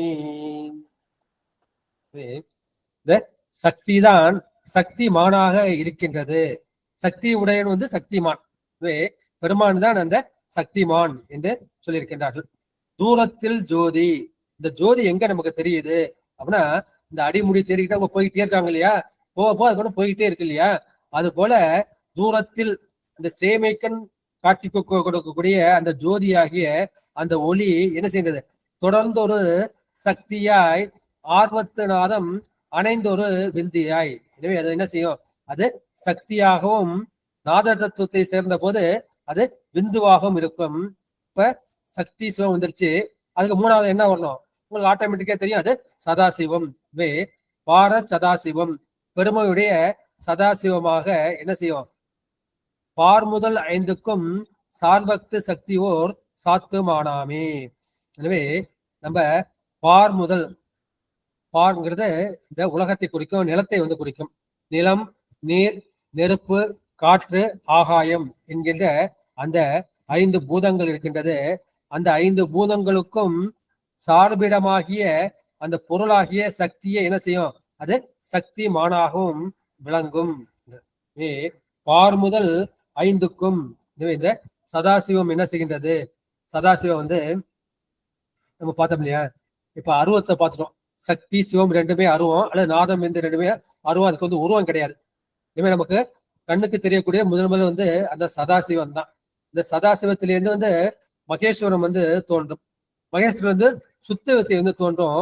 அந்த சுத்த வித்தையில தான் ருத்ரன், விஷ்ணு, பிரம்மன் என்கின்ற அந்த 5 காரண கடவுள்கள் இருக்கின்றார்கள்.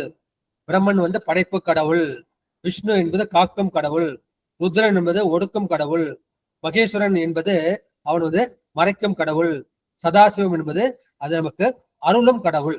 எனவே படைத்தல், காத்தல், ஒடுக்கல், மறைத்தல், அருளல் என்கின்ற அந்த பஞ்ச கிருத்தியங்களை 5 தொழில்களை சொல்லக்கூடிய இந்த 5 மூர்த்திகளை வந்து அம்பாள் வந்து உருவாக்கிட்டாள்.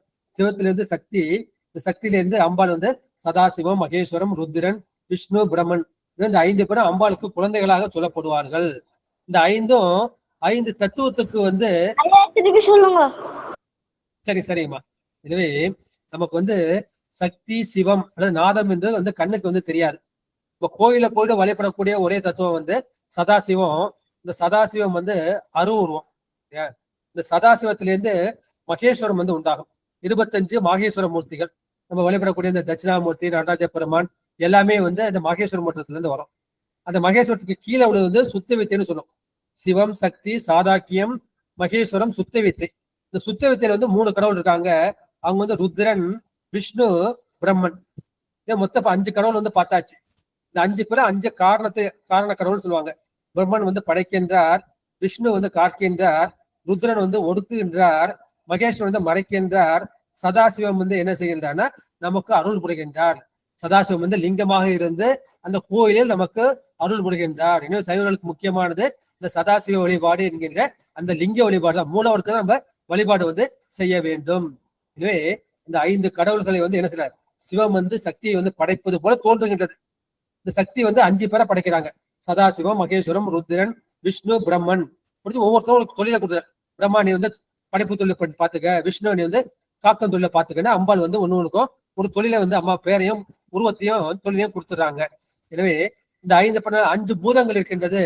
இந்த 5 பூதங்களுக்கும் அந்த 5 பேர் வந்து தலைவர்கள் என்று அந்த கருத்தை வந்து சொல்லியிருக்கின்றார்கள். எனவே பிரம்மன் வந்து நில தத்துவத்துக்கு, விஷ்ணு வந்து நீர் தத்துவத்துக்கு, ருத்ரன் வந்து நெருப்புக்கு, மகேஸ்வரன் வந்து காற்றுக்கு, சதாசிவம் வந்து ஆகாயத்துக்கு. இது உண்மை விளக்கத்துல நீங்க வந்து பார்த்திருப்போம். இது அந்த 5 தத்துவத்துக்கும் 5 குறியீடுகள், அதுபடி 5 காரண கடவுள்கள் அந்த பண்பை பார்த்திருக்கோம். எனவே இது அம்பாள் வந்து அந்த 5ஐயும் படைத்து 5 தொழில்களை செய்கின்றார். அது மூலமாக சிருஷ்டி நடைபெறுகின்றது என்பது இந்த பாட்டில் வந்து சொல்லப்படுகின்றது. இதுக்கு இன்னும் கொஞ்சம் விளக்கம் இருக்கு. நன்றிங்கம்மா. சொல்லுக்கு எட்டாது நிற்கின்றான் அந்த சிவபெருமான். அவனோட அந்த பராபர சிவன், அவனோட பராபர சக்தி நிற்கின்றது. அதிலிருந்து ஆதி சிவன், ஆதிசக்தி தோன்றுகின்றது. எனவே அந்த சிவத்திலிருந்து சக்தி வந்து அந்த சக்தியிலிருந்து சதாசிவன் முதலாக, பிரம்மன் முதலாக 5 பெயராய் நின்று 5 தத்துவங்களுக்கு, அந்த 5 பூதங்களுக்கு தலைவனாக நிற்கின்றான். அந்த தலைவனாக நிற்கும்போது என்ன, பிரம்மனுக்கு வந்து சரஸ்வதி என்கின்ற சக்தி கொடுக்கப்படும், திருமாலுக்கு வந்து லட்சுமி என்ற சக்தி கொடுக்கப்படும், ருத்ரனுக்கு வந்து கௌரி என்ற சக்தி கொடுக்கப்படும், மகேஸ்வரனுக்கு மகேஸ்வரி என்ற சக்தி கொடுக்கப்படும், அதுபோல சதாசிவனுக்கு அந்த மனோன்மணி என்கின்ற சக்தி வந்து கொடுக்கப்படும். எனவே 5 கடவுள்கள், அதே 5 தொழில்கள் என்ற கருத்து வந்து இந்த பாட்டுல சொல்லப்பட்டிருக்கின்றது. இன்னும் கூட விளக்கம் இருக்கு. இதுவே நீங்க வந்து புரிஞ்சுக்கிறது கஷ்டம். இது அடுத்த பாடலுக்கு வந்து நம்ம போகலாம்.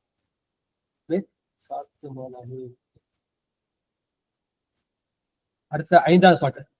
வானின் கண்பானாகி வாயு வளர்ந்திடும், கானின் கண்ணீரும் கலந்து கடினமாய், தேனின் கண் 5ம் செறிந்தைந்து பூதமாய், பூவின் கண் என்று பொருந்தும் பூதமே. சுத்தமாயி எப்படி சுத்தமாயிலிருந்து எப்படி சக்தி வந்து இப்ப பார்த்துட்டோம் இல்லையா?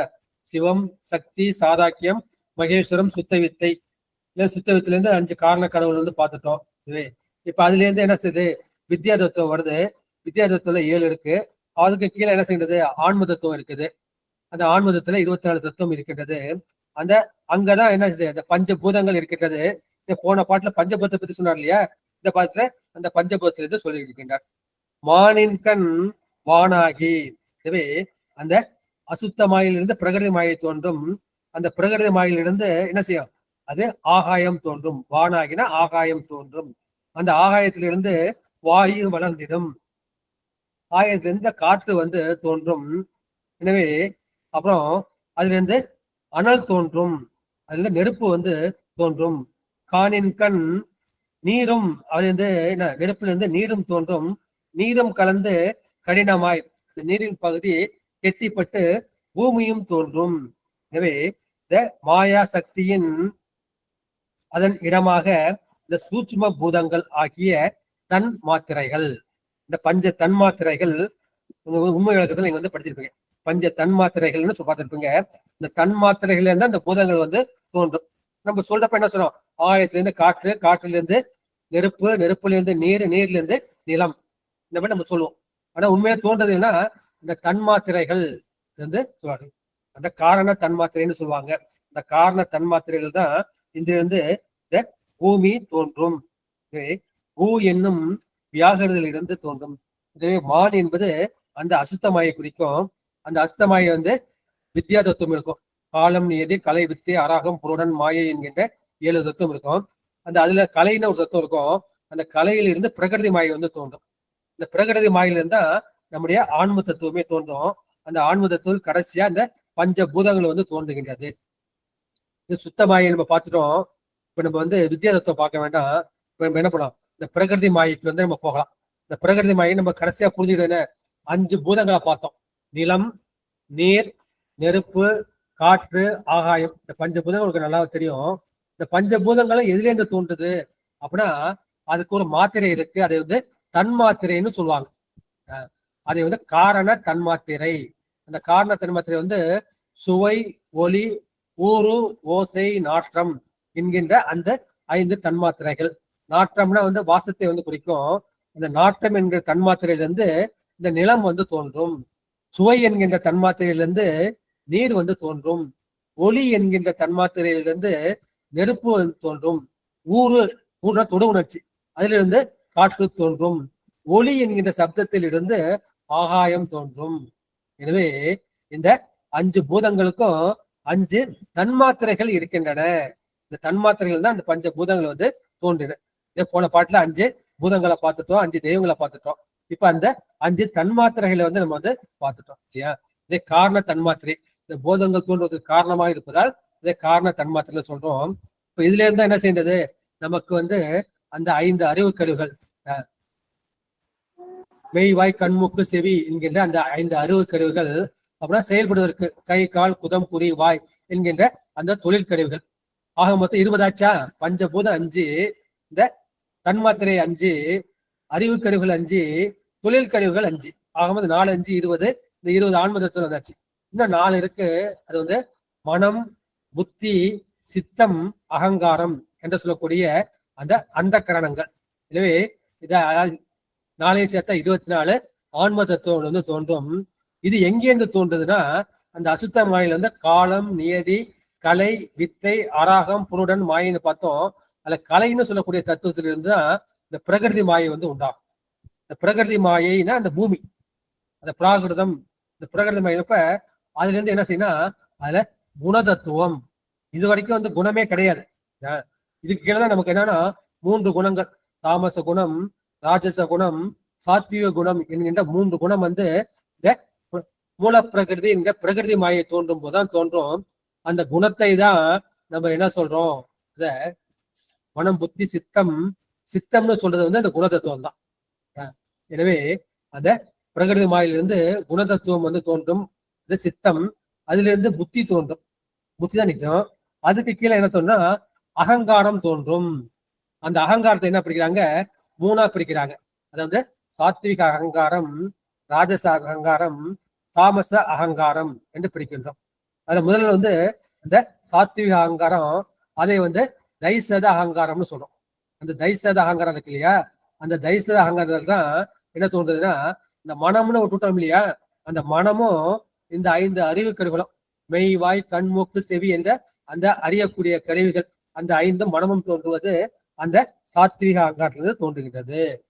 அதுபோல ராஜச அகங்காரம் இருக்கு. அந்த ராஜச அகங்காரம்னா அது செயல் செய்யக்கூடியது. அதுல இருந்து நம்முடைய தொழில் கருவிகள், இந்த கை, கால், குதம், குறி, வாய் என்கின்ற 5 தொழில் கருவிகள் வந்து தோன்றுகின்றது. அதுக்கப்புறம் இந்த தாமச அகங்காரம். இந்த தாமச அகங்காரத்துல தான் என்ன தோன்றுதுன்னா அந்த காரண தன்மாத்திரை, சுவை, ஒளி, ஊறு, ஓசை, நாட்டம் என்கின்ற அந்த காரண தன்மாத்திரை தான் அத தாமச அகங்காரம் என்கின்ற பூதாதி அகங்காரத்திலிருந்து தோன்றுகின்றது. அந்த தன்மாத்திரையிலிருந்து என்ன செய்கின்றது, அந்த பஞ்ச தத்துவங்கள், இந்த பஞ்ச பூதங்கள் வந்து தோன்றுகின்றது. இப்ப ஆன்ம தத்துவத்துக்கு ஓரளவுக்கு நம்ம விளக்கம் வந்துருச்சு இல்லையா. எனவே இந்த காலம், நீதி, கலை, வித்தை, அரகத்திலே கலையிலிருந்து பிரகிருதி மாயை தோன்றுகின்றது. இந்த பிரகிருதி மாயை மூல பிரகிருதினு சொல்லப்படும். அந்த குணதத்துவம் என்கிற சித்தம் தோன்றுகின்றது. சித்தத்திலிருந்து புத்தி தோன்றுகின்றது. புத்தியிலிருந்து அகங்காரம் தோன்றுகின்றது.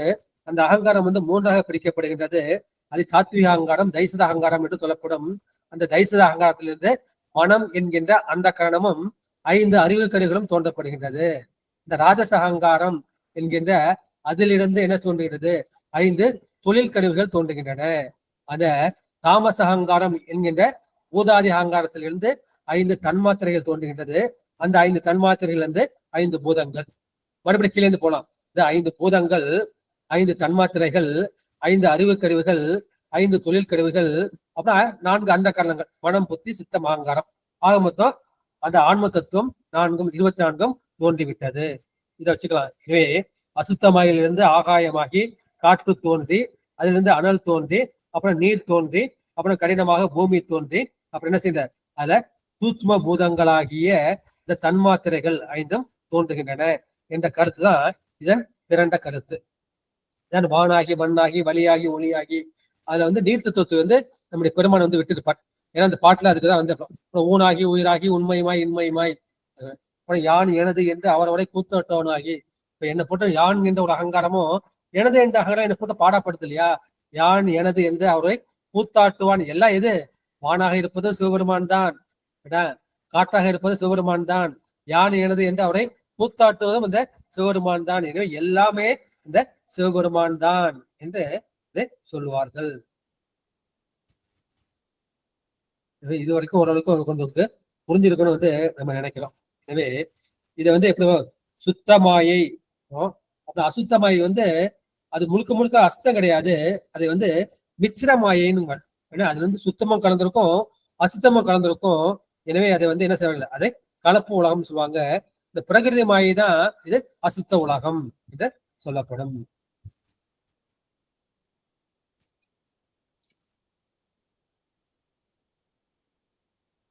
இதுதான் திருவள்ளுவர் வந்து சொல்வார். என்ன சொல்வார்னா, சுவை ஒளி ஊறு ஓசை நாட்டம் என்று 5 வகை தெரிவான் கட்டே உலகு. இந்த உலகத்துல என்ன செய்யணும், இந்த 5 தெரிஞ்சாதான் இந்த உலகம் உங்களுக்கு தெரியும். இந்த உலகத்துல இருக்கிறது இந்த 5 தான். இந்த 5 தான் நம்ம வந்து அறிகின்றோம் என்று சொல்லியிருக்கின்றார்கள். திரும்ப வந்து அடுத்த பாட்டுக்கு வந்து நம்ம வந்து சுத்தமாயை பார்த்துட்டோம், பிரகிருதி மாயை பார்த்துட்டோம். இன்னும் வந்து மிஸ்ரமாயை என்கின்ற அதை வந்து பிற்பாடு வந்து பார்க்கலாம். அடுத்த 6வது பாட்டு. புவனம் படைப்பார் ஒருவன் ஒருத்தி, புவனம் படைப்பார்க்கு புத்திரரை இவர், புவனம் படைப்பானும் பூமிசையானை, புவனம் படைப்பான் அப்புண்ணியத்தானே.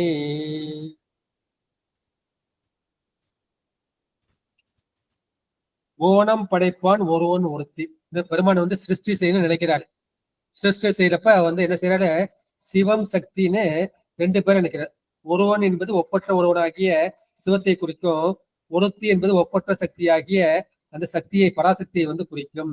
எனவே இந்த சிருஷ்டியை செய்யும் போது உலகத்தை படைப்பது ஒருவனாகிய சிவமும் ஒருத்தியாகிய அந்த சக்தியும். புவனம் படைப்பார்க்கு புத்திரர் 5. எனவே அவர்களுக்கு 5 பேர்கள் வந்து புத்திரர்கள், 5 பேர்கள் வந்து மக்கள். புவனம் படைப்பானும் பூமிசையானை, புவனம் படைப்பான் அப்புண்ணியன் தானே. இனி புவனத்தை படைப்பவன் வந்து அந்த புண்ணிய மூர்த்தியாகிய அந்த சிவபெருமான். அவன் தான் என்ன செய்வான், படைக்கும் போது என்ன செய்வான், தாமரை மேல் அயனாக இருந்து பிரம்மனாக இருந்து அந்த பிரம்மன் மூலமாக இந்த புவனங்களை 224 புவனங்களை வந்து அவன் படைப்பான். எனவே சிவமும் சக்தியும் அந்த பஞ்ச கிருத்தியங்களை 5 தொழில்களை படைத்தல், காத்தல், மறைத்தல், ஒடுக்கல், மறைத்தல், அருளல் என்ற அந்த 5 தொழில்களை செய்ய என்ன செய்யும், அது ஞானமும் கிரியையும் சமமாக இருக்கக்கூடிய அந்த சதாசிவன் வந்து முதலில் தோன்றுவார். அந்த சதாசிவத்திலிருந்து என்ன செய்தார், அதை கிரியை அதிகமாகவும் ஞானம் குறைவாகவும் உள்ள மகேஸ்வரம் வந்து தோன்றுவார். அந்த மகேஸ்வரத்திலிருந்து ஞானம் அதிகமாகவும் கிரியை குறைவாகவும் உள்ள சுத்தை வித்தை வந்து தோன்றும். அந்த சுத்த வித்தையில்தான் ருத்திரன், விஷ்ணு, பிரம்மா என்ற 3 பேர் தோன்றுவார்கள். எனவே பெருமான் வந்து முழுக்க முழுக்க ஞானமாக இருப்பார், அம்பாள் வந்து முழுக்க முழுக்க கிரியாக இருப்பார். ஞானமும் கிரியும் சமமாக இருந்தால்தான் நமக்கு உலகத்துக்கு பயன்படும் என்று அந்த கிரியையும் ஞானமும் சமமாக இருக்கக்கூடிய சதாசிவன் முதலில் தோன்றுவார். அந்த சதாசிவனிலிருந்து கிரியை அதிகமாகவும் ஞானம் குறைவாகவும் உள்ளக்கூடிய மகேஸ்வரன் 25 மகேஸ்வர மூர்த்தங்கள் வந்து தோன்றும். அந்த மகேஸ்வரத்திலிருந்து ஞானம் அதிகமாகவும் கிரியை குறைவாகவும் உள்ள அந்த சுத்த வித்தையை தோன்றும். இந்த சுத்த வித்தையில் ருத்ரன் என்ற ஒடுக்கும் கடவுளும் அந்த விஷ்ணு என்கிற காக்கும் கடவுளும் பிரம்மா என்கின்ற அந்த படைப்பு கடவுளும் தோன்றுவார்கள். எனவே இந்த சதாசிவன், மகேஸ்வரன், ருத்திரன், விஷ்ணு, பிரம்மா இந்த 5 பேர்களையும் புத்திரர் என்று உபச்சாரமாக சொல்லியிருக்கின்றார்கள். இந்த 5 பேரும் செயல்படுவது யாரால்? சிவபெருமான் வந்து என்ன ஆணை கொடுக்கின்றாரோ, என்ன ஆர்டர் கொடுக்கின்றாரோ அதன் மூலமாக தான் இவர் வந்து செயல்படுவார். அந்த சிவபெருமானுடைய சந்நிதி மாத்திரையில் வந்து இவர்கள் வந்து தொழில் செய்வார்கள். இதைதான் நம்முடைய ஞானசம்பந்தர் வந்து சிவபுர தேவர்கள் பவமளி தொழிலது நினைவோடு பது நன் மலரது. எனவே பவம் என்கின்ற அந்த சிருஷ்டி தொழிலை செய்யும் போது பதுமனன் மலர், அந்த தாமரை மலர் வந்து என்ன செய்கின்றார்? அந்த பிரம்மன் வந்து சிருஷ்டிக்கின்றார். பிரம்மன் சிருஷ்டிக்க சிவபெருமான் திருவுளம் பற்றுகின்றார். இதன் பூமிசை அயனாய் என்று நம்முடைய திருமல பெருமான் சொல்லி இருக்கின்றார்கள். எனவே இந்த உலகத்தை படைப்பது ஒருவனாகிய சிவனும் ஒருத்தி ஆகிய சக்தியும். அவர்களுக்கு புதல்வர்கள் 5 பேர். அவர்கள் சதாசிவன், மகேஸ்வரன், ருத்ரன், திருமால், அயன். அவரை கொண்டு பெருமான் இந்த 5 தொழில்களையும் செய்கின்றார்.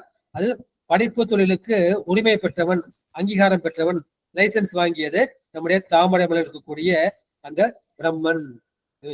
பெருமான் வந்து என்ன செய்கின்றார்? இந்த சுத்தமாயில் தானே எல்லாவற்றையும் சேர்க்கின்றார். சிவம், சக்தி, சதாசிவம் என்று. அப்புறம் அந்த 5 கடவுளை கொண்டு இந்த உலகத்தை செயல்படுத்துகின்றார் என்பது சிவபெருமான் தானே செய்யக்கூடிய சுத்தமாயில்.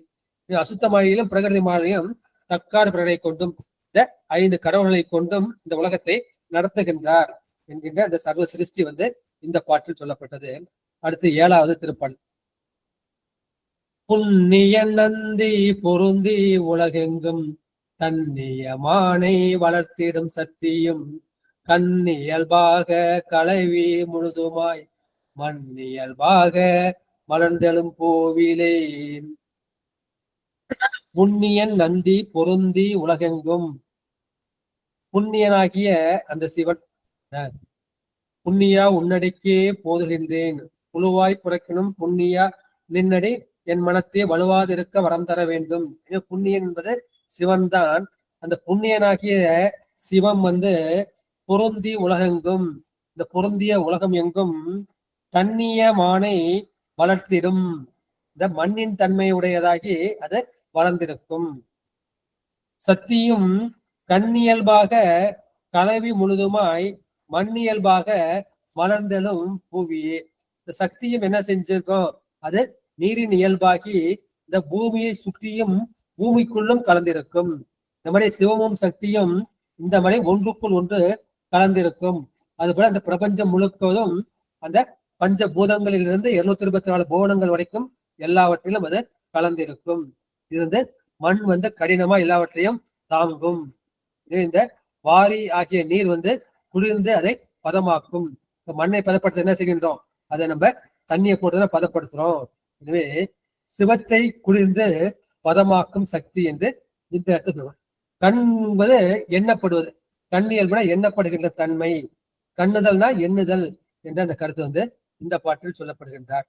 எனவே புண்ணியனாகி அந்த சிவபெருமான் உலகெங்கும் நிறைந்து இந்த உயிர்களை வந்து வளர்ப்பான்.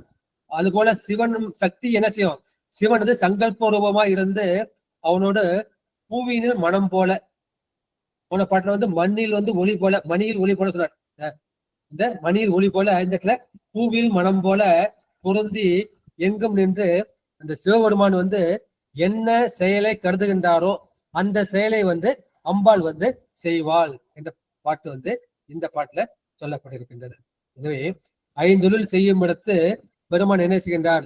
உயிர்களோடு கலப்பினால் வந்து ஒன்றாகவும் பொருள் தன்மையால் வேறாகவும் செலுத்தும் தன்மையால் உடனாகவும் இருக்கின்றார் என்ற அந்த அத்துவித கலப்பை இந்த பாட்டில் சொல்லியிருக்கின்றார்கள். எனவே பெருமானுக்கு துணையாக இருப்பது சக்தி, இந்த சக்தியை தாங்கி கொண்டிருப்பது அந்த சிவம் என்ற தொடர்பு இந்த பாட்டில் சொல்லப்பட்டிருக்கின்றது. அடுத்து 8வது திருப்பாடல். நீரகத்தின்பம் பிறக்கும் நெருப்பிடை காய்கதிர் ஜோதி பிறக்கும் அக்காட்டிடை ஓர் உடை நல்லுயிர் பாதம் ஒளி சக்தி நீரிடை மண்ணின் நிலை பரப்பாமே. நீரகத்து இன்பம் பிறக்கும் நெருப்பிடை. நெருப்பு வந்து சூடா இருக்கும், இந்த சூடா இருப்ப நெருப்பிலிருந்து குளிர்ச்சியை உடைய அந்த நீர் பிறக்கும். குளிர்ச்சி தான் உடம்புக்கு இன்பத்தை கொடுக்கும், மனசுக்கும் வந்து இன்பத்தை கொடுக்கும். இந்த நீரகத்து இன்பம் பிறக்கும். இந்த நெருப்பிடை, இந்த நெருப்பிலிருந்து குளிர்ச்சியாகிய இன்ப உடைய அந்த நீர் பிறக்கும். இது போல காயத்தில் ஜோதி பிறக்கும். காயம்னா பெரும்பாலும் உடம்பு வந்து குறிக்கும். இங்க காயம் என்பது ஆகாயம், இந்த ஆ வந்து குறைந்திருக்கின்றது. இது தலைக்குறை அல்லது முதல் குறைன்னு சொல்லுவாங்க. காயத்தில்னா ஆகாயத்தில், அந்த ஆகாயத்தில் தோன்றிய அந்த காற்று, அந்த காற்றிலிருந்து அந்த ஒளி வந்து தோன்றும், அது ஜோதி தோன்றும், நெருப்பு தோன்றும். எனவே அக்காற்றிடை ஓர்வுடை நல்லுயிர் பாதம் ஒளி சக்தி. ஆகாயத்திலிருந்து அந்த சப்த தன்மாத்திரை வந்து பிறக்கும். அப்ப காற்றுல வந்து ஸ்பரிச தன்மாத்திரை பிறக்கும். அதுல இருந்து உருவ தன்மாத்திரை உடைய ஒளி ஒளிவாகிய தீ பிறக்கும். அப்ப அந்த நீரிலிருந்து எல்லாவற்றையும் தாங்கக்கூடிய அந்த பூமி தோன்றும். அந்த பூமியில வந்து எல்லா உயிர்களும் வந்து தோன்றும். ஆகாயத்திலிருந்து காற்று, காற்றிலிருந்து நெருப்பு, நெருப்பிலிருந்து நீர், நீரிலிருந்து நிலம், நிலத்திலிருந்து எல்லா உயிர்களும் தோன்றுகின்றன என்ற கருத்து வந்து இந்த பாட்டில் சொல்லப்பட்டிருக்கின்றது. இது நமக்கு புரியணுங்கிறதுக்காக அந்த மாதிரி சொல்லியிருக்காரு. ஆனா என்னது, இது தன்மாத்திரையிலிருந்து அந்த பஞ்சபூதங்கள் வந்து தோன்றும் என்ற கருத்து வந்து நம்ம ஏற்கனவே வந்து பார்த்துட்டோம். நமக்கு ஏன் நீரை வந்து இன்பம்னு சொன்னாருன்னா, நம்ம பெரும்பாலும் சாப்பாடு தான் சாப்பிட்றோம். இந்த சாப்பாட்டுல சுவையா இருப்பது எது அப்படின்னா, இந்த நீரின் தன்மாத்திரை ஆகிய அந்த சுவை. அதை வந்து அந்த தன்மாத்திரை வந்து ரெண்டா பிரிப்பாங்க. ஒண்ணு வந்து காரண தன்மாத்திரை. காரண தன்மாத்திரைனா அந்த பஞ்சபூதங்கள் தோன்றுவதற்கு காரணமாக இருப்பது. இரண்டாவது விடய தன்மாத்திரை. இந்த விஷயம் நம்ம அனுபவக்கூடிய விஷயம் இருக்கு இல்லையா, ஒரு ஜூஸ் சாப்பிட்றோம், சுவையா இருக்கு இல்லையா. எனவே அந்த சக்தி என்ன இருக்கும், நீரின் கண் சுவை என்னும் பண்பாக இருக்கும், நெருப்பின் கண் ஒளி என்கின்ற பண்பாக இருக்கும், காற்றின் கண் தொடு உணர்வு ஊறு என்கின்ற பண்பாக இருக்கும், ஆகாயத்தில் ஒளி என்கின்ற பண்பாக இருக்கும், மண்ணில் வந்து அது வாசனை நாட்டம் என்கின்ற பண்பாக இருக்கும் என்கின்ற அந்த விடய தன்மாத்திரையை இந்த பாட்டுல வந்து சொல்லி இருக்கின்றார்கள். இதான் வந்து பாரிடை ஐந்தாய் பறந்தாய் போற்றி, நீரிடை நான்காய் நிகழ்ந்தாய் போற்றி, தீயிடை மூன்றாய் திகழ்ந்தாய் போற்றி, வலியிடை இரண்டாய் விளைந்தாய் போற்றி, வெளியிடை ஒன்றாய் விளைந்தாய் போற்றின்னு திருவாசல பார்ப்போம். வலியிடை இரண்டாய் மகிழ்ந்தாய் போற்றி, வெளியிடை ஒன்றாய் விளைந்தாய் போற்றி. வெளியின்ற ஆகாயத்துல வந்து ஒளி என்கின்ற சப்த தன்மாத்திரை வந்து தோன்றும் இல்லைன்னா. அப்புறம் காற்றுல வந்து ரெண்டு தன்மத்தை இருக்கு. ஏன்னா அந்த ஒளியும் அந்த தொடு உணர்ச்சி, ஊறு என்கின்ற உணர்ச்சி வந்து தோன்றும். இப்ப நெருப்புல என்ன இருக்கு, நெருப்புல வந்து மூன்று தொடு. அது வந்து ஒளி இருக்குது, இந்த நெருப்போட சூடு தெரியுது இல்லையா, அது ஊறு இருக்கின்றது. மூன்றாவது ஒளி, ஒளி என்ற வடிவமாக வந்து இருக்கின்றது. அப்புறம் நீரிடை நான்காய் நிகழ்ந்தாய் போட்டு, நீர்ல வந்து என்னது, அதை சுவை ஒளி ஊறு ஓசை அந்த நான்கு இருக்கும். அப்புறம் பூமிக்கு வரப்ப அந்த அஞ்சு, சுவை ஒளி ஊறு ஓசை நாற்றம் என்கின்ற வாசனை, மண்ணுக்கு ஒரு வாசனை இருக்கு இல்லையா. இப்படி அந்த ஐந்து விடய தன்மாத்திரை இந்த பாட்டில் வந்து இவர் சொல்லி இருக்கின்றார்கள். போன தடவை சொன்னது காரண தன்மாத்திரை, இந்த சனத்தில் சொன்னது என்னது அப்படின்னா இது விடய தன்மாத்திரை. அடுத்து 9வது திருப்பாடல். உண்டு உலகேலும் உமிழ்ந்தான் உடனாகி அந்த தமரர் தலைவனாமாதியும் கண்ட சதுமுக காரணன் தன்னோடும் பண்டு உலகம் படைக்கும் பொருளே.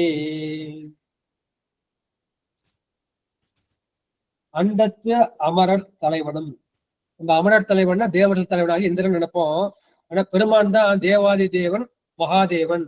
எனவே அண்டத்து அமரர் தலைவன், இந்த 224 கோணங்களில் உள்ள எல்லா அண்டங்களிலும் உள்ள எல்லா தேவர்களுக்கும் தேவனாகிய நம்முடைய சிவபெருமானும் ஆதியும் அந்த ஆதிசக்தியும் என்ன செஞ்சாரு, உண்டு உலகு ஏழும் உமிழ்ந்தான் உடனாகி, இந்த உலகம் ஏழையும் உண்டு உமிழ்ந்தவன் வந்து அந்த திருமால்.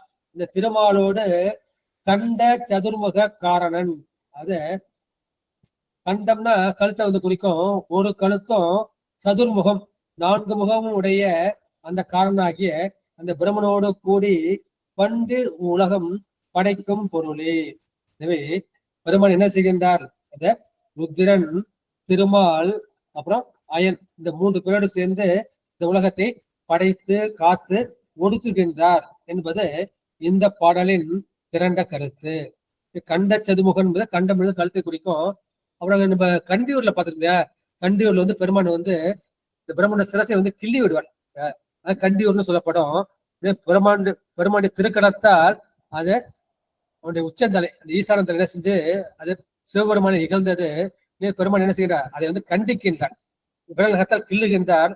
பெருமான் திருக்கடத்தால் கிள்ளி கண்டிக்கப்பட்டையால் அவனுக்கு வந்து கண்ட சதுமுகன் என்ற பெயரை வந்து இந்த பாட்டுக்கு சொல்லப்படுகின்றது. எனவே இந்த 3 பெருங்கடவுள்கள் படைத்து காத்து அருளக்கூடிய அவர்களை வந்து இந்த பாட்டில் வந்து சொல்லி இருக்கின்றார்கள். சொல்லுங்கம்மா.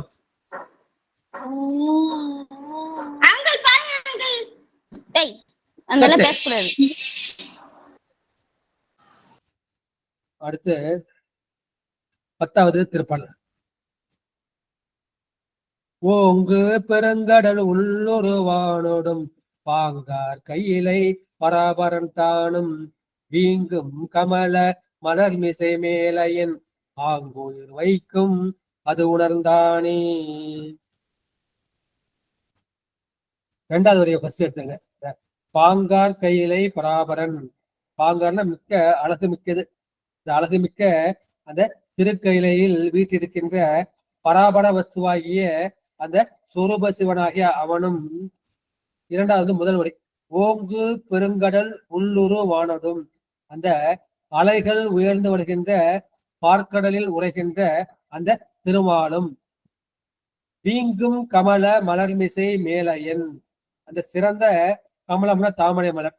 இந்த தாமரை மலர் மிசையில இருக்கக்கூடிய அந்த பிரம்மனும் ஆங்குயிர் வைக்கும் அது உணர்ந்தானே. அவங்க என்ன செய்றாங்க? இந்த உயிர் வந்து என்னைக்கும் உள்ள நித்திய பொருள். அந்த நித்திய பொருளை வந்து இந்த உடலை வந்து சேர்க்கின்றார். இந்த உடலை சேர்ப்பதுதான் வந்து படைப்பு என்று சொல்லப்படுகின்றது. எனவே அந்த பெருமான் வந்து சிருஷ்டியை இவ்வாறு செய்கின்றார். அவர் செய்யும்படி அவர் சங்கல்பம் செய்கின்றார் அல்லது திருவுளம் பற்றுகின்றார். அந்த சிருஷ்டி வந்து நடக்கின்றது. எனவே உயிர் வைத்தல் என்பால் இந்த உயிர் வந்து நிறைய வினை வந்து செஞ்சிருக்கு. எனவே அந்த ஆன்மாக்கள் அவரவர்கள் வினைக்கு ஈடாக அதற்கு உண்டான தனு கரண போன போகங்களை கொடுக்கின்றார். நமக்கு உண்டான இந்த உடலை வந்து கொடுக்கின்றார் என்பது இந்த பாடலின் திரண்ட கருத்தாக இருக்கின்றது. எனவே இந்த சிவபெருமான் தான் பிரம்மன் மூலமாகவும் திருமால் மூலமாகவும் இந்த காரியங்களை செய்கின்றார். இவை செய்பவன் வந்து அந்த சிவபெருமானே என்பது இந்த பாடலின் திரண்ட கருத்து. எனவே நம்ம இதை படிச்சோம்னா திருவாசகம் படிப்போம். ஒளிதரு கையிலை உயர்கிழவோனே. உயர்கிழவோன்னா கிழவோன்னா உரிமை உடையவன். இந்த கைலைக்கு வந்து உரிமை உடையவன். எனவே ஞாயிற்றுக்கிழமைனா அது வந்து சூரியனுக்கு உரிமை உடையது. திங்கள் கிழமைனா அது சந்திரனுக்கு வந்து உரிமையுடையது. செவ்வாய்க்கிழமைனா அங்காரனுக்கு உரிமையுடையது. கிழமைனா உரிமையை குறிக்கும். கைலைக்கு உரிமையுடையவன் நம்முடைய சிவபெருமான் என்பது 10வது பாடல். அடுத்து 11வது திருப்பாடல் செஞ்சு நம்ம நிறைவு செஞ்சலாம். காரணன் அன்பில் கலந்தெங்கும் நின்றவன் நாரணன் என்றும் நடுவுடலாய் நிற்கும் பாட நல்லன்பில் பதம் செய்யும் நான்முகன் ஆரணமாய் உலகாய் அமர்ந்தானே. காரணன் அப்படி பாடுவார். நாரணன் கான் நான்முகன் கான் காரணன் கான் புறநன் கான்னு பாடுவார். காரணன் தான் பெருமான் தான் எல்லாவற்றுக்கும் காரணமாக இருக்கின்ற சர்வேஸ்வரனாக இருக்கின்றான். காரணனாக உள்ள சர்வேஸ்வரனாகிய அந்த சிவபெருமான் என்ன செய்கின்றான்? அன்பில் அந்த உயிர்கள் மேல் உள்ள அந்த அன்பால் கலந்து எங்கும் நின்றவன். இந்த அன்புதான் திருவருள். இந்த திருவருள் மூலமாக அவன் எல்லாவற்றிலும் கலந்து சர்வ வியாபகமாய் இருக்கின்றான். அவன் நாரணன் என்ற நடுவுடலாய் நிற்பான். அவன் என்ன செய்தான்? நடுவுடலாக நிற்கின்றான். உங்களுக்கு சுசீந்திரம் மொழிதான் தெரியும். சுசீந்திரத்துக்கு பெருமான் பேர் வந்து தானு மால் அயன். தானுனா வந்து தூணை வந்து குறிக்கும். பெருமான் வந்து தூணாக இருப்பார். அதுல ஒரு பக்கம் வந்து திருமாலும், தானு மால்னா திருமாலை குறிக்கும், அயன்னா வந்து பெருமை குறிக்கும். தானு மால் அயனாக இருப்பார்கள். இதை வந்து திருமூர்த்தி வடிவம்னு சொல்லுவாங்க. திருமூர்த்தி வடிவம்னா பெருமான் வந்து நடுவுல வந்து சிவபெருமான் இருப்பார். ஒரு பக்கம் வந்து இடப்பக்கம் வந்து என்ன இருப்பார் அப்படின்னா வந்து திருமால் இருப்பார். அப்புறம் வலப்பக்கம் வந்து பிரம்மன் இருப்பார். இதை வந்து திருமூர்த்தி வடிவம் என்று சொல்வார்கள். இது ஏகபாத திருமூர்த்தினா பெருமானுக்கு வந்து ஒரு பாதம் தான் இருக்கும். உடம்பு வந்து நடுப்பகுதி சிவனாகவும் ஒரு பகுதி திருமாலமாகவும் ஒரு பக்கம் வந்து பிரம்மனாக இருக்கும். இது ஏகபாத திருமூர்த்தின்னு சொல்லுவாங்க. அப்ப நாரணன் என்ற நடுவுடலாக இருக்கும். எனவே பெருமான் வந்து நடுவுடமாக இருப்பான். இரண்டு பக்கம் நாராயணனும் நான்முகனாக இருப்பார்கள். அப்பொழுது என்ன செய்யான்? அப்போது நான்முகன் பதம் செய்யும் நான்முகன் இந்த பூமியை இந்த நிலதத்துவத்தை அவன் வந்து பதம் செய்து என்ன செய்வான்? அவன் ஆரணமாக, ஆரணம்னா வேதத்தை குறிக்கும். வேதம் என்பது சொல் பிரபஞ்சத்தை வந்து குறிக்கும். இப்ப திருமால் வந்து பொருள் பிரபஞ்சத்தை வந்து குறிக்கும். நமக்கு பொருள் வேணா திருமாலை கேட்கின்றோம், வார்த்தை வேணும் அப்படின்னா சரஸ்வதியை பூஜை பண்ணோம் இல்லையா? சொற்பிரபஞ்சமான அந்த பிரம்மனாகவும் பொருள் பிரபஞ்சமான அந்த திருமாலாகவும் பெருமான் வந்து இருக்கின்றான். இப்ப ஏற்கனவே பார்த்த மாதிரி பெருமான் வந்து நிமித்த காரணன். அவன் வந்து ஆன்மாக்கள் மீது வைத்த அந்த கருணை காரணமாக என்ன செய்கின்றான்? அவன் வந்து சதாசிவனாகவும் மகேஸ்வரனாகவும் ருத்ரனாகவும் திருமாலாகவும் அயனாகவும் காரணமா இருக்கின்றான். இவன் காரணன் அன்பில் கலந்து. இவை அவன் காரணன், எல்லாவற்றுக்கும் காரணமாக இருக்கின்றான், அன்பில் கலந்து இருக்கின்றான். எனவே அப்போ வந்து நின்ற நடுவுடல், இது வந்து உங்களுக்கு சொன்னாங்களா சொல்லியான்னு எனக்கு வந்து தெரியல. இது வந்து உண்மை விளக்கத்துல வந்து வராது. இப்போ பஞ்ச கலைகள்னு பார்த்துக்கோம். நம்ம ஏற்கனவே சொன்னப்ப நம்ம வந்து சொல் பிரபஞ்சம் பொருள் பிரபஞ்சம் சொன்னேன். சொல் பிரபஞ்சத்துல வந்து 51 எழுத்துக்கள் அல்லது வண்ணம், 81 பதங்கள், அப்புறம் 11 மந்திரங்கள் வந்து சொன்னேன். இப்படி பொருள் பிரபஞ்சத்துல வந்து என்ன சொன்னா 36 தத்துவங்கள், ஆன்ம தத்துவம் 24, வித்யா தத்துவம் 7, சிவ தத்துவம் 5ன்னு 36 சொன்னேன். அப்புறம் போனங்கள் 224 போனங்கள் சொன்னேன்.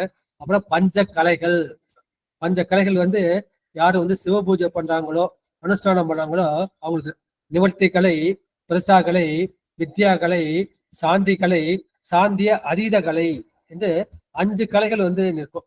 அப்படி நம்ம உடம்ப வந்து நிர்வாண தீட்சை பண்றப்ப என்ன பண்ணுவாங்க? அந்த ஒவ்வொருவரும் சுத்தம் பண்ணுவாங்க. அதை வந்து அத்துவா சுத்தின்னு பேரு.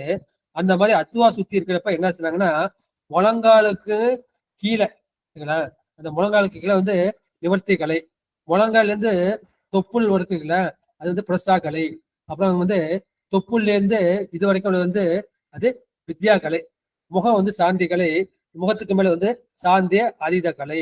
எனவே நடுவில் இருக்கிறது இந்த நடு உடல், அது வந்து அப்பு மண்டலம்.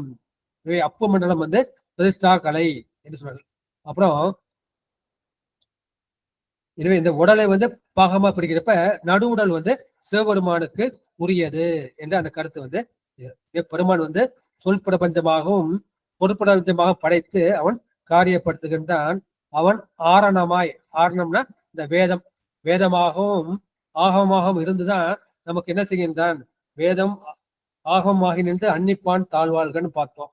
இவே வேத மொழியர் வெண்ணீற்றற் செம்மேனியர் நாதப்பறையினர் அன்னே என்னும் நாதப்பறையினர் நான்முகன் மாலுக்கும் நாதர் என் நாதனார் அன்னே என்னும்.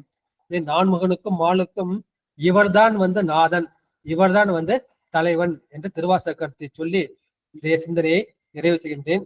இதுவரை பொறுமையாக கேட்ட அனைத்து அடியார் குடிமக்களின் திருவிடுகளை வணங்கி விடைபெறுகிறேன். நன்றி, வணக்கம். சிவாய நம. திருச்சிற்றம்பலம். வான்மிகில் வளாது பெய்க மலைவளம் சிறக்க மன்னன் பொன்முறை அரசு செய்க குறைவிலாதவர்கள் வாழ்க நான்மறை அரங்கள் வாங்க நட்டவும் வேள்வி மல்க மேன்மைகள் செய்வ நீதி விலங்குக உலகம் எல்லாம் ஆறுகிற தடந்தோல் வாழ்க அறுமுகம் வாழ்க வெறுப்பை கூடு செய்து நிவேல் வாழ்க முக்குடம் வாழ்க செவ்வேல் ஏரிய மங்கை வாழ்க யானைதன் அணங்கு வாழ்க மாநிலா வள்ளி வாழ்க வாழ்க சீர் அடியார் எல்லாம் என்று சீரடிகள் திருப்பாதங்களை வணங்கி நிறைவு செய்கின்றேன்.